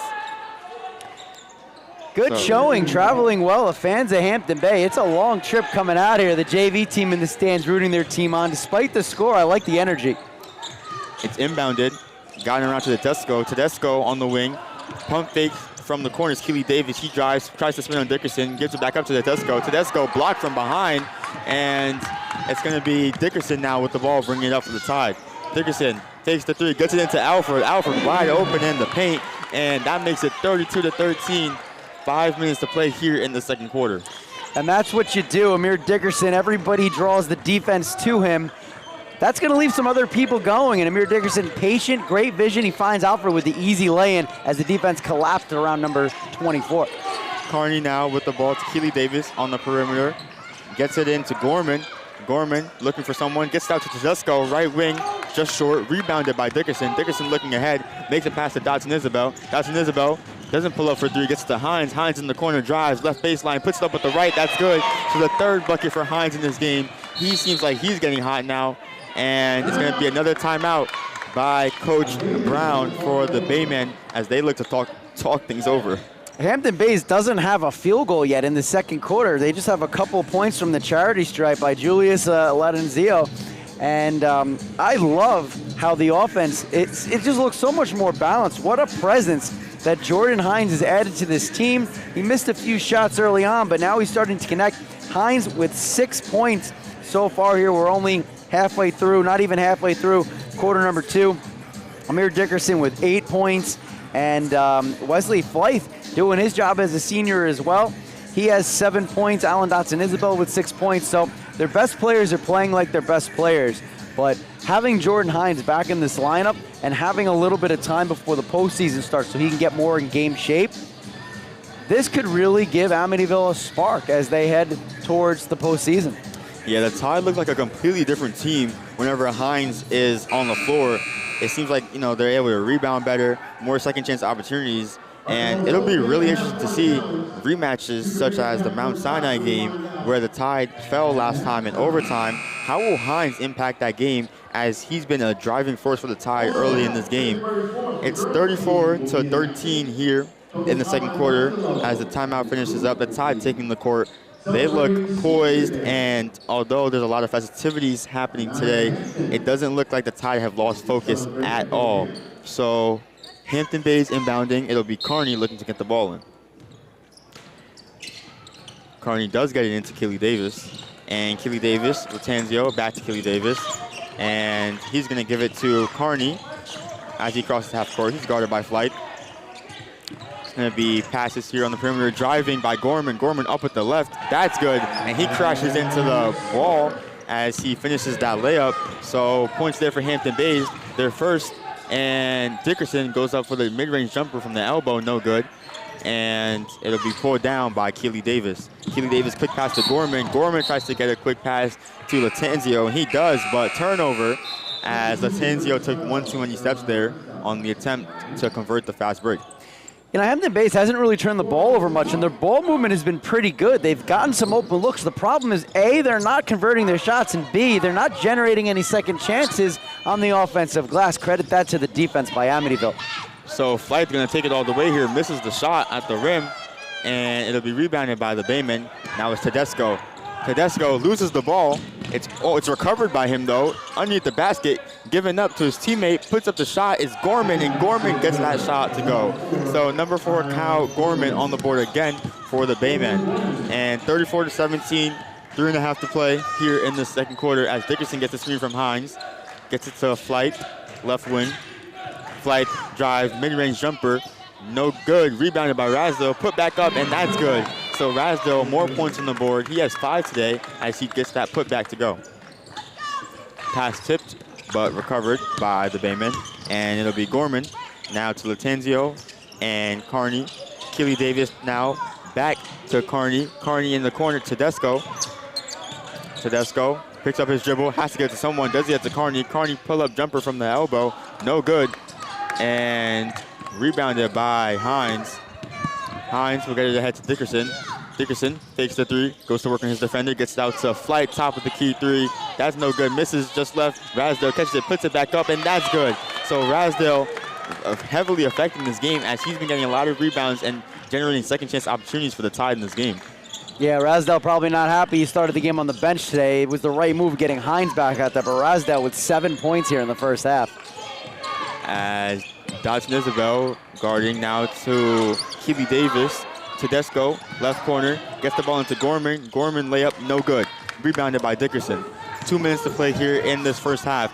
Dickerson to Hines. Hines drives, goes up with the right, not strong enough. Rebounded by Dickerson. Pound dribble, back up with the left, and that's good. So 40-17 now in this first half as Dickerson converts for the Tide.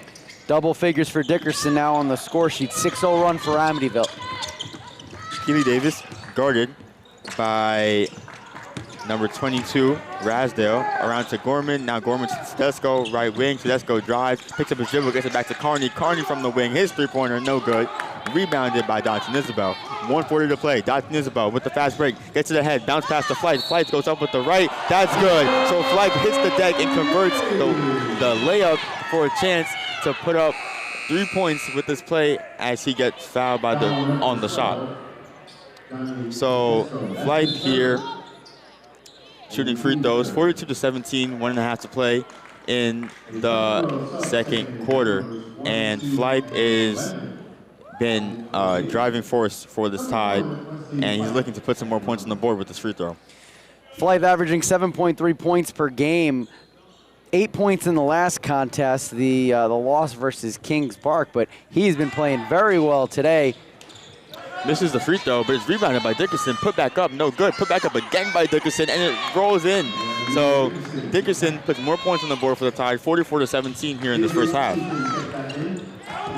Baymen, fast break. It'll be Rakua ahead of the pack. Goes up, contested by Rasdale, and Rasdale's going to be called for the foul. He's not going to like that call, but it is going to be free throws for number 1, Rakua, as he looks to put some points on the board for the Baymen here in this second quarter. He's been very sloppy with the ball these last couple possessions. They need to just take a deep breath and focus on one possession at a time. Don't try to force it. Rasdale, the long two-point jumper is good. So just about an inch away from the three-point line. He's going to connect with that jumper to make it 50-18, 25 seconds to play here in the second quarter. Shot clock turned off. Tedesco driving, gets it to Rakua. Rakua far corner, pump fakes, drives, gets it around to the perimeter, back out to Carney. His left wing three is just long, rebounded by Dickerson. He fights against his teammates for that rebound. And 10 seconds to go. Dickerson gets it across half court. Dickerson driving, gets to the paint, gets it around to Rasdale. Rasdale puts up the floater, no good. Rebounded by the Baymen, 1 second to go. The buzzer beater from half court, just long. So off the backboard from that shot, it's 50-18. The Tide are up here on senior night. Coming up next is our halftime presentation on the Amityville Broadcasting Network. Stay tuned.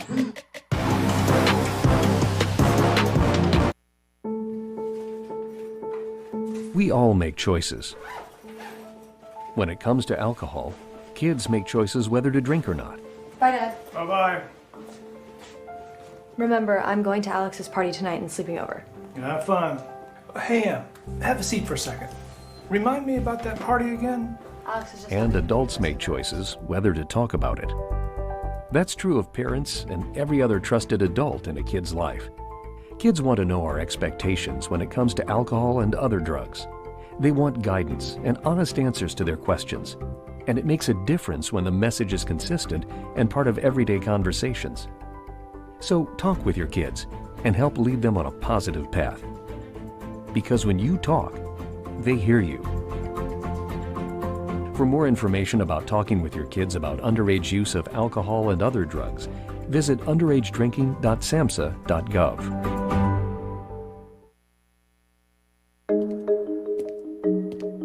When it comes to vaping, the truth can get clouded. So let's make it clear. Vaping is not safe for kids, teens, or young adults. It's just not. Because vaping can put microscopic particles into your lungs. And dangerous things like metals and volatile organic compounds into your body. And nicotine, the same highly addictive substance found in regular cigarettes. Nicotine can harm a person's brain development through their mid-20s, affecting learning, memory, attention, and impulse control, and priming the brain for other addictions. Vaping products also come in kid-friendly flavors that can make them appealing to youth. And many kids also use other drugs, like marijuana, in vaping devices. With appealing flavors, high nicotine levels, and lots of promotion on social media, Many kids think vaping is harmless, but it's not. So talk to your kids about the risks of vaping, because when you talk, they hear you.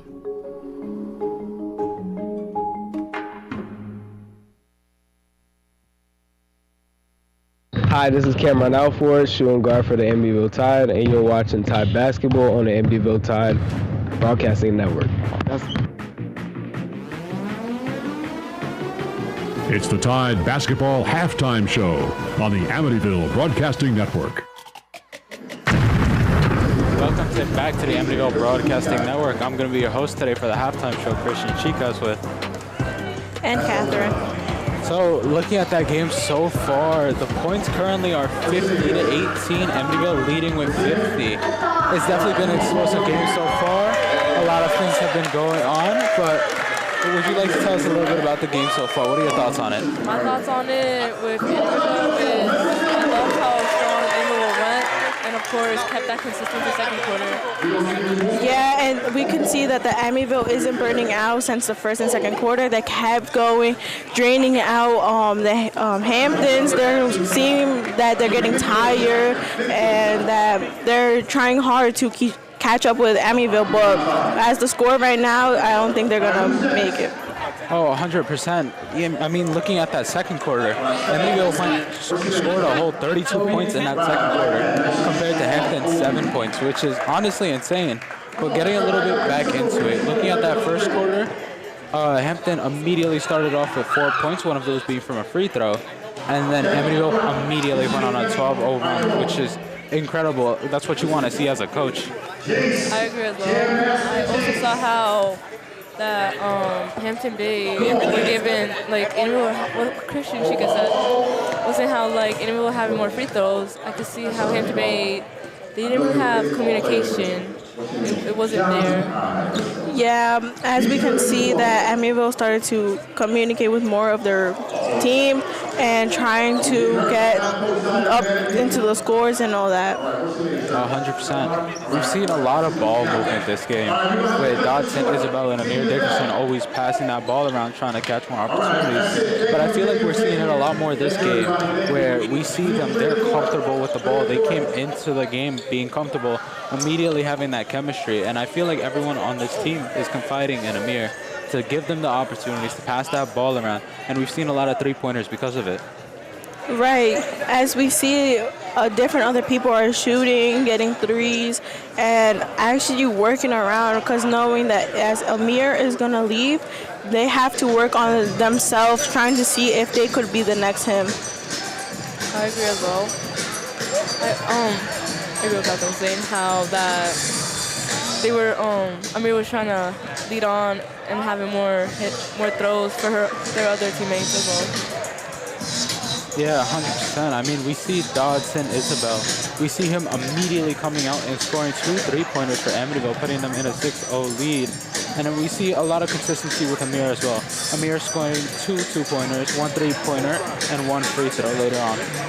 We're definitely an interesting match. As I said, we see a lot of that ball movement, but I think someone that's capitalizing on that a lot is Hines.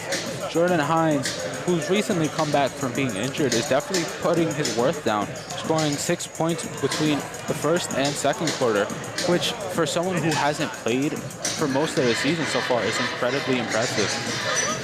Yeah, it's showing off that that people are just trying to get back up, like working and seeing if they could lock in. I agree as well. I do want to point out how Jordan High is actually a senior, which it's his final game today, and I feel like today's game, even after the injury, he still wants to give it his all, knowing that this is going to be his last game, you know. Speaking a little bit about more of that last game, it's the last game for Wesley Flythe, Amir Dickerson, and Jordan Hines, as we mentioned, because it is their senior night, and I think they're all bringing it. I mean, you've seen Wesley out here. He's trying to get those rebounds. He's all over the court, trying to make opportunities for his team with really good positioning. And so far, we've seen that pay off. We've seen Wesley, and he's contributed to that 12-0 run in that second quarter, where Amityville immediately started off strong, making a 12-point difference. And within that first moments of the second quarter, the score changed from 18-11 to 30-11. Yeah, they started to work up, knowing that Hamptons is not following what they're trying to do, and it's more easier that they're not running by them, not defensing a lot, and which makes them go back and forth in a bit, and then they go on a 10-0 streak. Amityville goes back on a 10-0 streak, and yeah. I agree as well. I feel like Amityville is trying to have more pressure onto the Hampton Bays, as we could see how Hampton Bays are kind of getting Amityville, having those free throws, 3-pointers, and with Hampton Bays, their defense is not really that strong. Speaking more about their defense, we've also seen their offense lack a little bit.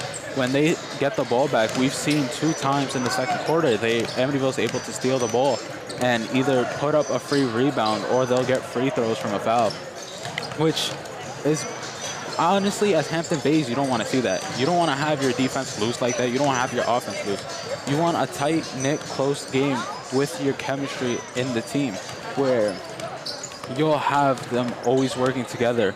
And we haven't seen that a lot from Hampton Bays, which leads me, what are your keys for the game?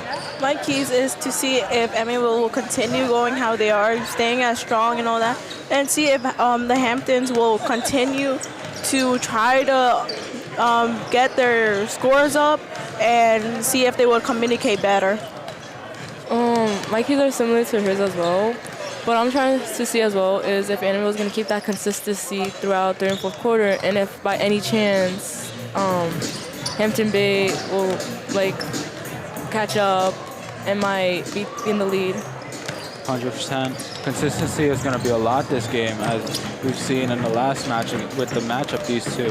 Amityville Tide was able to score 108 points, and so far it looks like they're on track to get to those triple digits again. But we'll see what happens with the Hampton Bays as they put up that defense and they try to prevent that. Again, it is senior night. Wesley Flythe, Jordan Hines, and Amir Dickerson, this is their last home game, unfortunately. But they've been great leaders on the court and off the court and a mentor to those under them. So I want to give a shout out to their parents and a shout out to them as well, as this is a very important match for them and we can see it in their playing so far. And they leave it to those under them like Dodson, Isabel, but the game is just starting again in about 30 seconds, so we'll see you there.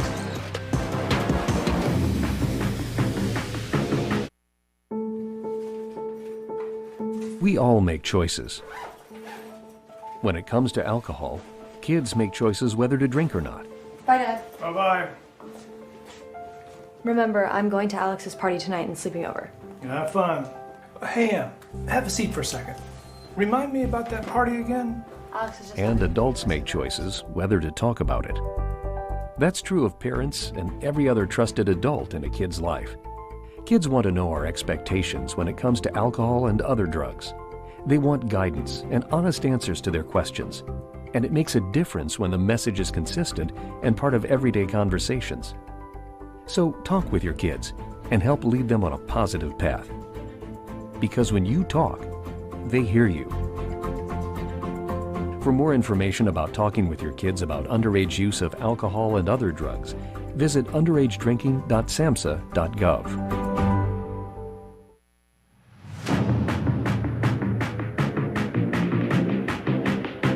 Hi, this is Evan Roberts from WFAN, and you've made a very good decision because you're watching the Amityville Broadcasting Network. And welcome back to the Amityville Broadcasting Network for our coverage of the Amityville Tide versus the Hampton Bays Baymen. It is senior night here in Amityville, and we're celebrating seniors Wesley Flight, Jordan Hines, and of course, Amir Dickerson. So just to remind you guys, it is 50 to 18 here to start this third quarter, as Dickerson will control the ball for the Tide. He'll get it into the free throw line. It's Hines, triple team, goes up with the shot. It's blocked and recovered by the Baymen. Fast break. Tedesco ahead of the pack. He goes up with the shot, fakes Dickerson, up with the right, and that's good.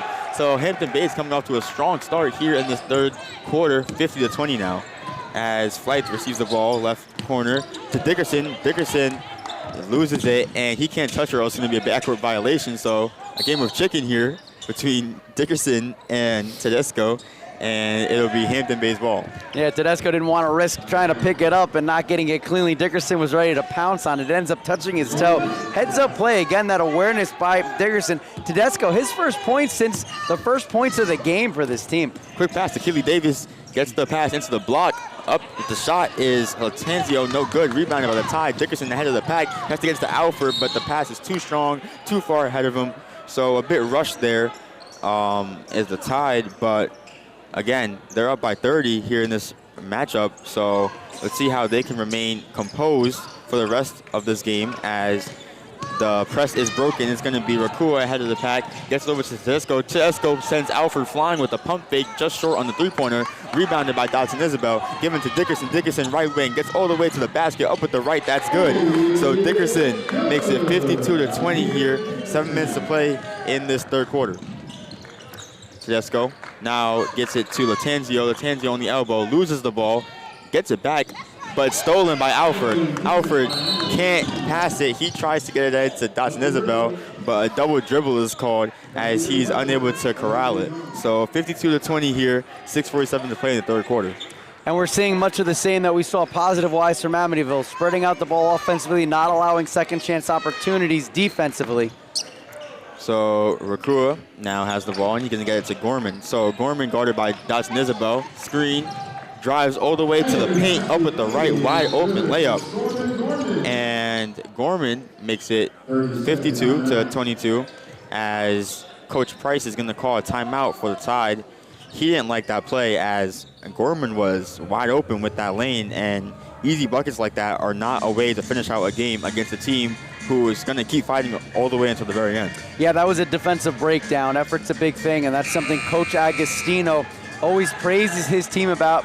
There's always areas where they could get better, certainly spreading the ball out more, rebounding, but when it comes to effort, that's never been an issue. So Coach is seeing right there maybe a little lapse defensively. And now we're going to send it to our silent reporter for a quick story. All right, I'm here with one of the Hampton Bay students. Hello, my name's... And starting the third quarter here is Amityville. Flight gets the head to Alford. Alford to Flight, top of the key. Hines, free throw line. Gets it back out to Dickerson. Dickerson right wing. Gets the screen from Hines. Tries to make a pass to Flight. Risky pass out of bounds. So sloppy there from the Tide. They turn it over to be Hampton Bay's ball. So Cal Gorman inbounding the ball for the Baymen. They're going to get it into Rakua. Back to Gorman now. And he's going to look to bring it across half court. He does. 6:16 to play here in this third quarter. It's going to be Keely Davis guarded by Alford. Keely Davis drives, gets to the paint, kicks it back out to Gorman. Gorman in the right corner for three. No good, just short. Rebounded by Gorman. Put back up, mid-range floater. That's good. So 52 to 24 as Cal Gorman connects with that bucket. Cameron Alford now with the ball. Fast break gets to Hines. Hines spin move in the paint. Up with the right. No good. Rebounded by the Baymen as it's tipped around a little bit. And it'll be Gorman now guarded by Dickerson. Bring the ball up. Gorman again gets to the paint. Blocked by Cameron Alford. So Gorman tried to get some fast break points there on the board for the Hampton Bays. Baymen running out ahead of the pack, but great defense there by the Tide. Good recovery by Alfred there as he was beaten by Gorman. Still some defensive lapses the last couple minutes for the Tide. So playing catch now with the Baymen, looking for an opportunity. Guarded by Dickerson is number 2, Rebrerio, and pass into Keely Davis. Keely Davis with the floater again, puts it up for the points. Hampton Bays now 26 points. Dickerson with the ball, left wing. Dodson Isabel, top of the key, around to Flight, right wing. Flight fakes the pass to Hines. Back to Dickerson. Dodson Isabel now. Left corner, it's Alford. He's open for 3. That's good. Cameron Alford, the lights out shooter for the Tide, connects from deep and makes it 55 now to 26 in this third quarter. 5 points for Alford. That's his specialty. Wide open looks from the baseline. He's usually pretty good from that spot. And they're going to wave off the shot attempt there as it's going to be John Tedesco called for the travel. So turnover will make it Amityville Tide ball as Dickerson inbounds. So that three-pointer actually capped off a 6-0 run, the largest run of the game for Hampton Bays. But let's see if the Tide can get that momentum to swing back. Hines, far corner 3, air ball, and almost recovered by the Tide. And that's Isaiah Nixon in the paint as he checks in for his first minutes of the game, but it'll be out of bounds, last touch for the Tide, so Hampton Bays will be inbounded. Hines smiling and shaking his head. He's been good in the paint, but maybe that outside shot not quite there yet. And it's Rakua now with the ball, heavily pressured. He gets it over to Gorman. Gorman going to work on Dodson Isabel, gets over to Keely Davis. Keely Davis now on the perimeter guarded, gets the pass into Gorman. Gorman with the little jelly lay, no good. And Dickerson comes up with the board.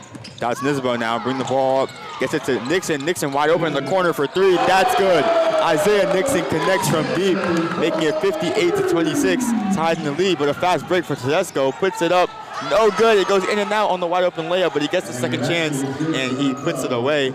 So quick back-to-back scoring there makes it 58 to 28. The Tide are up. Dodson Isabel gets screened from Hines, top of the key. Gets the pound dribble, puts it up. That's good.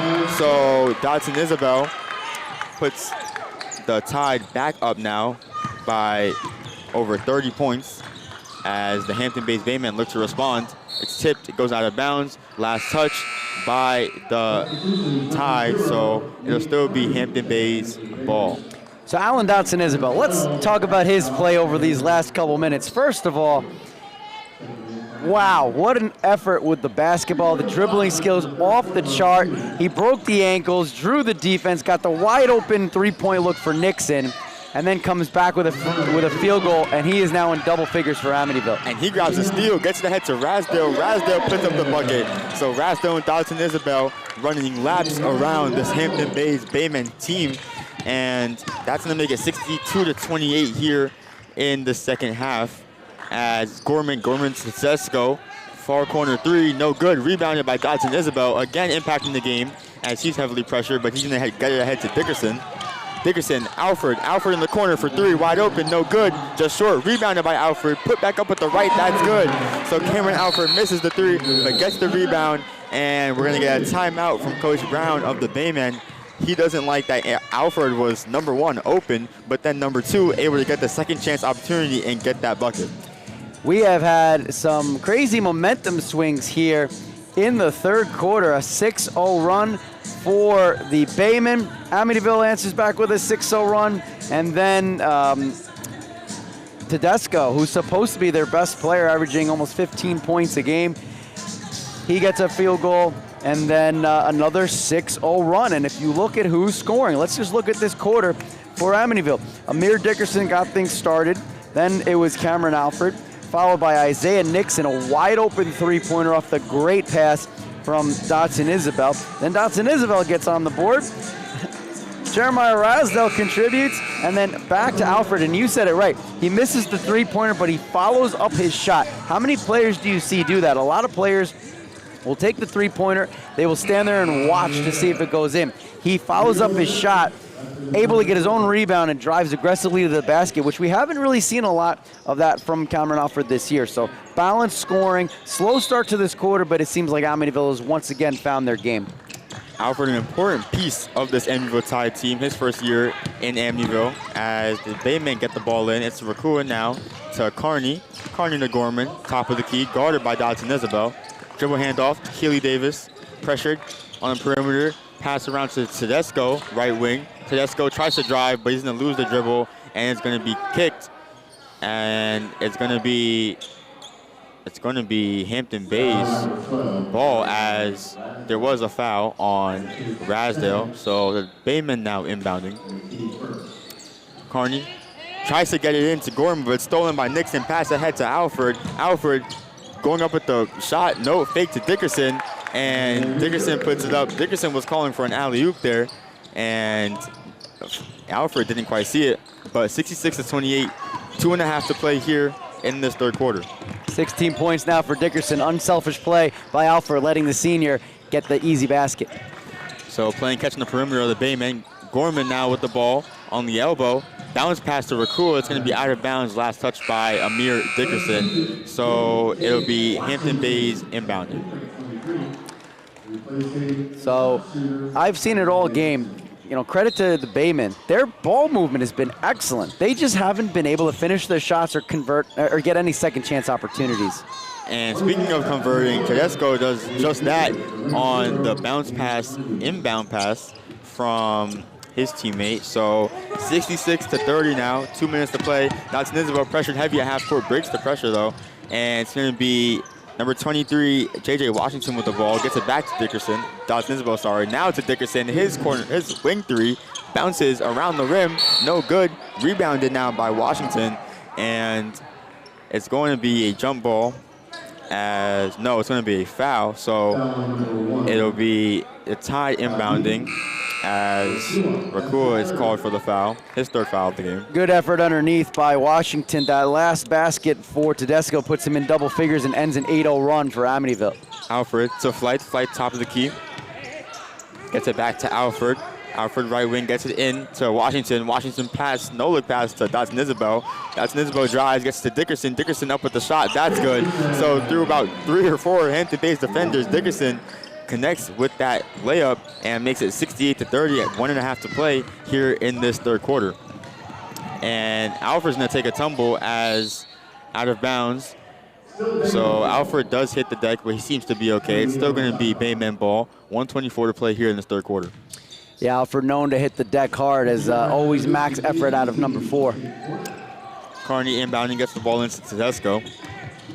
Tedesco looking to drive, but has to kick it out to Carney for 3. He connects from the right wing, making it 68-33 now in this third quarter. Carney, first points of the day. This is a guy that averages over 7 points a game for Hampton Bays. Dickerson almost loses it there. Dodson Isabel to Alfred. Alfred's 3 from the corner is just short, but it's rebounded by the Baymen. Pass ahead to Tedesco, and too much on the pass from number 4, Kyle Gorman. So Tedesco unable to maintain possession, and the Baymen are going to turn it over with a minute to play here in this third quarter.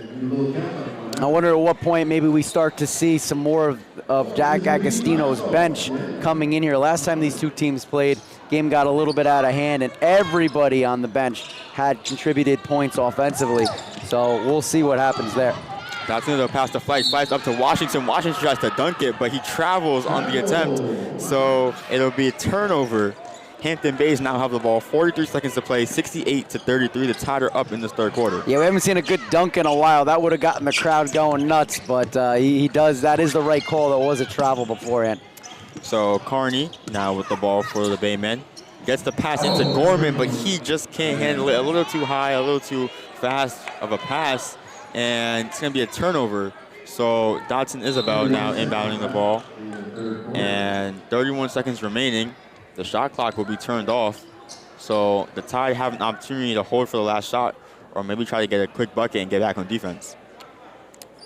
And really no reason to do that with this big of a lead. And I bet we see Amir Dickerson take his time, and the two guards playing catch all the way up. We'll see if they hold for the last shot. So Dickerson gets the quick double team pass cross court to the corner. Alfred tries to make a pass to Washington, doesn't get it. It's tipped, but Alfred gets it back, tries to get it to Flight, cutting to the basket, but it's going to be out of bounds. Last touch by the Tide. So 17 seconds to play here. Ill-advised turnover by the Tide, and now the Baymen will most likely have the last shot of the quarter. He may be a little too unselfish for Alfred there. That play against Dickerson could have been dangerous before that. This time he probably should have held onto it and taken the shot. And hitting the deck is Gorman and then Nixon following. So it'll be a foul called on the Tide as they try to pressure Gorman into turning the ball over, but unable to do so. So 12 seconds to play here. Hampton Bays inbounding. It's going to be Carney getting the ball in. Carney gets the ball into Gorman. 10 seconds to go. Gorman going to work on Dotson Isabel, and Dotson Isabel is now going to be called for the foul. So the Tide playing aggressive defense, trying to stop the Hampton Bays Baymen from getting this last shot off, but at what cost? They're racking up a lot of fouls here, and they still have another quarter to play, so we'll see what it continues with this Tide team. It'll be Carney finally getting it in to Rakua. Now Keely Davis tries to get it back to Rakua, but it's Dickerson. Dickerson goes up for the dunk, and he slams it. Dickerson, the dunk, the gym explodes. 70-33 here to end the third quarter. Dickerson leaving a statement here on senior night. Again, 70-33, the Tide are up. And coming up next is the fourth quarter on the Amityville Broadcasting Network. America's Vet Dogs is a national nonprofit empowering veterans, first responders, and active duty service members facing both visible and hidden disabilities through the placement of a highly trained service dog. However, recipients never bear the financial burden. You can be a part of making a meaningful difference in the lives of veterans and first responders in need. Learn more by visiting vetdogs.org.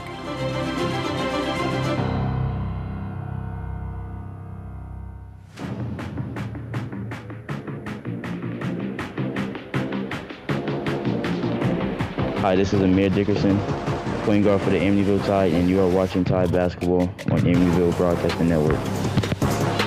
Welcome back to the Amityville Broadcasting Network for our coverage of the Amityville Tide versus Hampton Bays boys basketball matchup here on senior night. We're celebrating Wesley Flight, Jordan Hines, and of course Amir Dickerson, who to end that third quarter performed a groundbreaking dunk there over one of the Hampton Bays defenders, and it sent the gym into a frenzy. It was a great way to cap off that fourth quarter, and it's going to send the Tide into this last quarter with a lot of energy. Yeah, there it was. I was just saying Washington tried to do that. He was unable to because of the travel. Dickerson getting the crowd up on their feet. So it's Rakua now driving, baseline, puts up the shot, no good.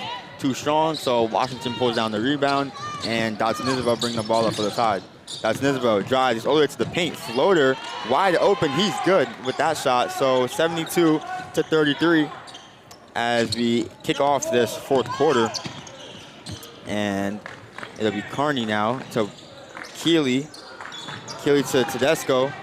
Tedesco goes up, fakes the shot with the left, and it's good. So 72-34 now in this fourth quarter. Dickerson now with the ball, dribbling in the wing. Pump fakes the shot, gets it back out to Flight. Flight passes up the shot, gets it back to Dickerson. Dickerson drives up with the right, that's good. So Amir Dickerson finishing around the rim, something that he's been doing his entire career. 74-35 here in this fourth quarter. And it'll be Carney now to Gorman. Gorman now handling the ball on the perimeter. Passing, Tedesco driving, goes up with the right. Tedesco finishes, so lackluster defense there by the Tide as Gorman gets the free, or Tedesco gets the free lane, and Dickerson now going to work for the Tide. Dotson Isabel on the wing, passes up the shot, drives, tries to get it to Washington, but it's tipped, stolen by the Baymen, and recovered. Keely Davis now bringing the ball up. Cross-court pass to Tedesco, stolen by the Tide. Dickerson now with the ball. Dickerson driving, tries to get the ball into Washington, but unable to, and now we have a story from our sideline reporter. So I'm here with Life Watkins. So how do you feel about the dunk that Amir Dickerson made a few minutes ago? I think it was really cool, and I think that he practices that a lot, so in game he can do it easily. Anything else you want to explain or no? Not really. Thank you. Back to you. Thank you for that. As Flight misses the corner three, put back up by Washington though. No good, rebounded by Dickerson. He goes back up over two Hampton Bays defenders and he scores. So 76-37 here on senior night. 6 minutes to play in the fourth quarter. 24 with his 24th point. It doesn't matter if there's 5 jerseys around him or 1 jersey. He's going to go up and hit that shot every time. And the defensive end, he gets the steal, and it's going to be the free layup for number 5, Tatum Mason, who checked into the game for the first time. Tatum Mason is an underclassman, a sophomore for the Tide, so excited to see him get some minutes in this game. As the Baymen, aggressive, getting to the paint is Wayne Mayers. His first minutes for the Baymen. He misses the shot, but he is fouled, so he will have free throws. Mayers did have 4 points in the loss to Miller Place, 90-48 in the Hampton Bays last contest. That was a great run before we had a few whistles here. It was probably about 2 minutes of play without getting any stoppage, so a really nice flow to this game despite the score as the first free throw falls, and Mayers on the scoreboard for the first time tonight. So tensions in this gym starting to simmer down. It was somewhat back and forth earlier in this game. A couple runs by the Tide. They jumped out with an early lead, but the Baymen looked like they weren't gonna go away so easily. But the second half so far has been all Tide as Myers connects with that free throw. So things starting to chill down here in Amityville as some underclassmen check in for the Tide. It's going to be Mason now getting double teamed. He gets the ball to Nixon. Nixon, bottom of the circle, going to work. He gets the ball over to Rasdell. Rasdell in the corner. Gets it back to Dawson Isabel, the younger Dawson Isabel, to Nixon. Now to Mason, back out to Rasdell. Rasdell for 3, and no good as it hits the rim and goes on top of the backboard. So an out of bounds called, and it'll be Hampton Bays ball. And you see, even with the bench in this game, they know the system. Everybody knows where they're supposed to be and what their responsibilities are. When the seniors came out that possession before, they got a really nice round of applause from the fans here today. So Rakua now with the ball, driving to the paint, blocked by Washington, and it's recovered by Dotson Isabel. Dotson Isabel held to Rasdell. Rasdell passes up the shot, gives it to Nixon. Nixon from the 3, splash. Isaiah Nixon connecting with another 3 this game, making it 81-38 here in this fourth quarter. So it'll be Gorman now. He's gonna get the ball to Carney, back to Gorman. He's in the drive, but it's blocked again by the Tide. This time it's Tatum Mason. So we're going to get a substitution now as Dejan DaCosta is going to check into the game for Isaiah Nixon. And 81-38 here, 4:48 to play in the fourth quarter. JV coach Billy Kretz went over and congratulated the 3 seniors, Hines, Flythe, and Dickerson. I wonder if we're going to see them again. I'm going to say probably not at this point. Yeah, it'd be smart to save them and let them rest for the upcoming games, as it's going to be Hampton Bays now with the ball. Driving is Gorman up at the right. That's good. And checking into the game also is Villano for the Hampton Bays Baymen as they get that bucket. 81-40 now, and a turnover by the Tide. Fast break, 2 against 1. Tedesco goes up at the right. No good as he hits the deck, landed on by Washington. And we're going to have an foul called, on the Hampton Bays Baymen. It'll be Ribeiro picking up the call. So hitting the deck hard are the Baymen. It was Washington falling on top of the defender, he was the defender falling on top of Baymen, trying to get a block, unable to. So aggressive defense there by Washington. Yeah, showing his up, still almost broke the shot clock. He smacked the backboard so hard. Adam dodging and weaving through multiple defenders, gets it to Mason, back out to Dotson Isabel. Dotson Isabel. Now it's going to be Victor. Victor puts up the shot, air ball, no good. So 81-40, 3:50 to play here in the fourth quarter. Shot fake from Villano, gets it back to Carney. Carney now to Gorman. Gorman to Tedesco. Tedesco's corner wing 3 is no good. Rebounded by Washington on the air ball. Washington bringing the ball up the court. Gets it ahead to Dotson Isabel. Dotson Isabel to Washington. Pound dribble, puts it up.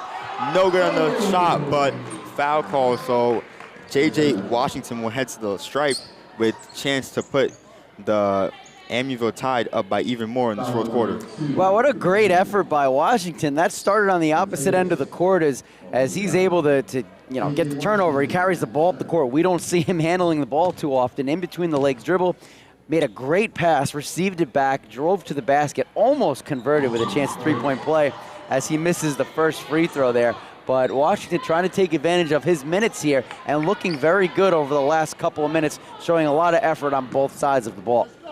Washington is a big paint presence. He can get up there too. He's one of the other players on this team that can deliver a dunk at any point in time as he connects with that free throw, making it 82-40 here in the fourth quarter. So his first point of the day for the Tide. It'll be Villano now with the ball handling. Tries to get to Gorman, almost stolen by Dodson Isabel, but it is not going to be. It's recovered by the Baymen, and a foul now called on the Tide. So losing the ball, but also getting a foul call is Kyle Gorman, and it'll be Hampton Bays inbounding. Carney under the basket. Gets it into Tedesco. Tedesco up at the right. That's good as it rolls around the rim for about a second there. And 82-42. The Tide up 3 times to play in this fourth quarter. 16 points now for Tedesco. Tedesco is going to get his no matter what the score is. DaCosta pass to Washington, back out to Victor for 3, just long. Rebounded by Mason, given in to DaCosta, but he loses it, got back by Washington. Washington gets it back out to Victor. Victor into DaCosta, up with the shot, and he's going to be blocked on that shot. Pass ahead to Tedesco. Tedesco puts up the wide open shot, no good, but it's rebounded by his teammate, Ribeiro, and he's going to make the Hampton Baymen, the shot for the Baymen, as it's going to be Dodson Isabel getting the ball into DaCosta, and tangled up underneath is DaCosta and number 2 on Ribeiro.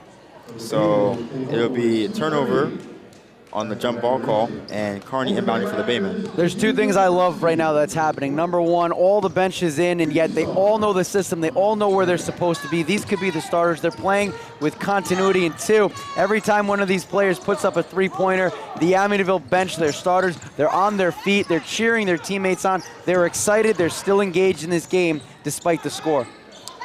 So it'll be Ribeiro now with the ball. He's going to get it to Gorman. Gorman driving, puts it up, blocked by the Tide. Rebounded by number 5, Mason. Mason fast break, tries to go all the way coast to coast, puts up the shot, no good. Fought for by DaCosta. DaCosta gets it, tries to go up with the shot. He's blocked by Ribeiro. He gets it back though. Mid-range jumper for DaCosta, no good, that's just short. And rebounded now by the Baymen, but stolen now by Victor. Given back to Mason. Mason to Victor. Victor, Dodson Isabel, his 3, no good, air ball. So the Tide going cold like a penguin offensively here in the fourth quarter. And it's 82-44 here, 1:33 to play in the fourth quarter. What a great pace in this game, despite the score. Reserves from both teams in at times. They are having fun on both sides and making the most out of their opportunities. Bounce pass in the lane, intercepted by Mason. Given to DaCosta. DaCosta bring the ball up. He sees Washington, but it's tipped from behind. Now Gorman with the ball. So turnover there. Gorman pass ahead to Tedesco. He's in the pump fake the 3. Pump fake twice. Tries to go to work on Mason. Behind the back dribble, spin move, puts up the shot. No good. It's just short. Rebounded by Washington. A minute to play here in this fourth quarter. Washington taking it all the way. Gets it to Victor. Victor corner 3. Splash. Victor connects with his first points of the game. The freshman Ryan Victor making a statement here on senior night. 48 seconds to play here in this fourth quarter. And the crowd on the bench loving it. It's going to be number 2 Ribeiro getting it into the paint, and he's going to be fouled on the attempt to drive. So it'll be Hampton Bays inbounding. 41 seconds to play here in this fourth quarter. Carney now with the ball. He gets it into Tedesco. They've run that play about 5 times today. Tedesco misses the shot though, and tangled up underneath. They're going to say no basket. The shot does not count, and it's going to be tied ball. So jump ball there, and it's going to be Adam Dodson Isabel bringing the ball up for the Tide. 30 seconds to go. About 1 second difference, shot clock and game clock. Victor passing to Washington. Washington goes up for the shot. He's fouled by number 2 Ribeiro. So Washington with the chance to put some more points on the board for the Tide. It's 85-44 here in Amityville on senior night. Yeah, Washington wants that dunk. He was salivating. He saw an opportunity. He did draw the foul. And you know what I like to see is that Washington, the more he's getting touches, the more he's bringing the ball up the court, you can see his confidence going up as he hits the first free throw. So that's his second point of the day. And as his confidence is going up, you're going to see what this big man's going to be capable of. As at times he's looked maybe a little bit lost out there, unsure of himself. But in this fourth quarter, he has looked like a player that can help Amityville down the stretch. He's going to miss his second free throw just long, and they're going to call a foul. So the Costa tried to go up for the rebound, but it's going to foul the Hampton Bays player as Carney will be inbounding now. 25 seconds to go. Shot clock is off. 86-44 here on senior night. Hampton Bays looking to get one more point on the board, but they can't as it's stolen by Dotson Isabel. Adam Dotson Isabel puts up the layup, and those will probably be the final points here tonight. 88-44, 8 seconds to go here as bringing the ball up the court on the Baymen, and they're gonna let the clock run out as no last second shot put up, no good. So final score of 88-44 here on senior night, honoring Wesley Fight, Jordan Hines, and Amir Dickerson. An amazing game, and it's going to be great to see how the Tide can continue to move on from this game, use this momentum to go into their next games coming up. So Amityville doubling up the Baymen today, and they did so the best way possible. They played on both sides of the ball. They played for each other. They played for their seniors. Their seniors all had really good games. The return of Jordan Hines showing that, you know what, he can be a weapon down the stretch. And then the bench getting in this contest and playing hard and doing everything right. So really, you know, what we said early on, you had to be aware that this could potentially be a letdown game. Well, it shows you the leadership on the court. It shows you how well their coach, Amityville, came out and did exactly what it was that they needed to do. Amityville did have a job today, and it's something they discussed earlier. Agostino's talked about it, and the players even talked about it. They said they have a job to do. Even though it is senior day, it doesn't make it any less important to win this game. So the Tide coming our way with this victory, 88-44 here on senior night. And coming up next is our post-game show on the Amityville Broadcasting Network.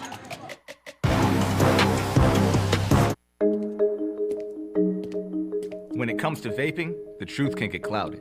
So let's make it clear. Vaping is not safe for kids, teens, or young adults. It's just not. Because vaping can put microscopic particles into your lungs. And dangerous things like metals and volatile organic compounds into your body. And nicotine, the same highly addictive substance found in regular cigarettes. Nicotine can harm a person's brain development through their mid-20s.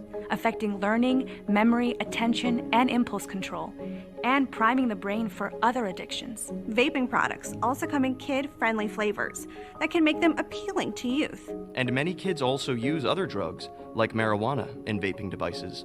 With appealing flavors, high nicotine levels, and lots of promotion on social media, many kids think vaping is harmless, but it's not.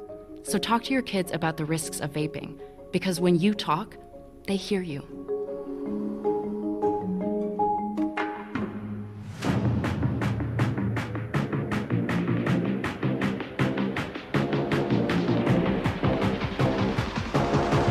Hi, this is Jack Agostino, head coach for the Amityville Tides, and you are watching Tide Basketball on the Amityville Broadcasting Network. Welcome back to the Amityville Broadcasting Network. I'm going to be your host today, Christian Chicas, with your co-host, Melissa Santos. And Catherine. And welcome to the post-game show of the boys' senior night for Amityville. It was definitely an interesting match. I think it was one of the better matches the boys had this season. In the third quarter, seeing that a dunk from Amir Dickerson definitely brought everyone's confidence a lot higher than it already was. But going deeper into the game today, we saw a lot of different players, and we saw it really develop in that third and fourth quarter. Where in that third and fourth quarter, we saw a lot of our current players, a lot of the reoccurring players that you see, like the seniors, we saw them actually swapped out to develop those the people on the bench more and those underclassmen. We see them developing, and we see Agostino's vision for the future. But focusing on the seniors now, what were your guys' thoughts on the game? My thoughts were that they were trying to help out the underclassmen, try to get shots and all that. they were really giving the ball to them, and they were trying hard to get some points, but they were really focused on trying to get the underclassmen. I agree as well with Catherine. I felt like since it was their last game, they wanted it to show as a way of for their underclassmen to be ready for next season when they're not there. Oh, 100%. As a senior, it feels like our responsibility, speaking as a senior myself, it feels like our responsibility to leave a message for those under us and leave our inspiration for them to do better than us. And we clearly see that with Amir Dickerson. Amir Dickerson putting up plenty of points this game. Looking at the stats, he put up 24 points this game, which is amazing. We see this a lot with Amir. He's really consistent throughout these games. And putting up 24 points like that on his senior night is definitely a big thing for him. I feel like he's proud of himself stepping off this court, and he's left an impact on the basketball team where we will see his legacy continue on even past this. Right.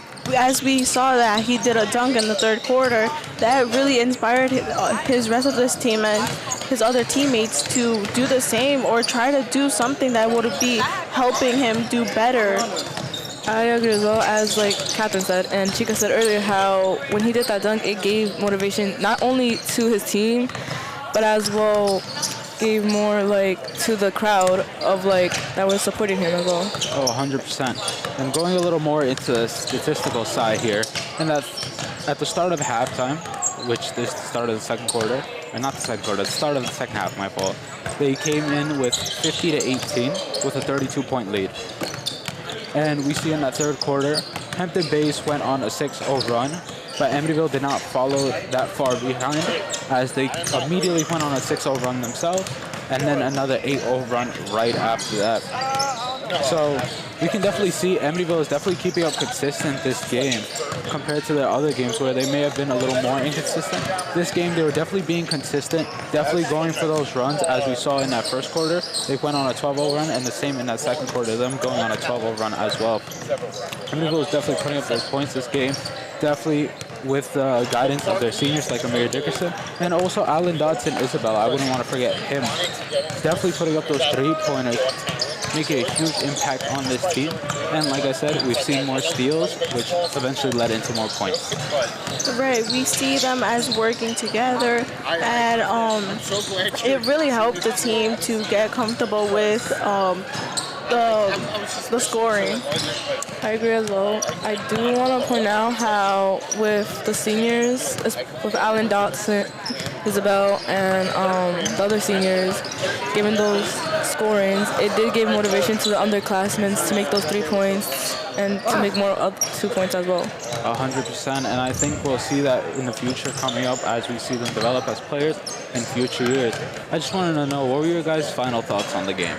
My final thoughts is that I liked how Coach Agostino gave the last 5 minutes to the underclassmen to have a feel how it would be without the seniors, the current seniors who are graduating now, how it will feel and how it will feel for next season that they're not here and how much they have to work on after. My final thoughts is how the seniors gave motivation to the underclasses by their actions and how the seniors are making 3-pointers and 2-pointers, especially with the dunk, the Amir Dickerson, in which showing to the underclassmen that, what Catherine said earlier, that, you have to take action furthermore next season. 100%. And like you guys said, we're going to see this keep going on with the seniors. And we'll actually get to see a little bit more about the seniors, but this time for the girls team on Saturday, where they're going to have the girls senior game on for their last basketball home game as well. Like you guys said, seniors definitely bringing up a big score. And the final score was, give me 2 seconds, 88-44. Amityville scoring double points. And we'll see you guys last time. This has been a presentation of Tide Sports on the Amityville Broadcasting Network. For more information and upcoming broadcasts, visit the Amityville Broadcasting Network YouTube page. And thanks for watching.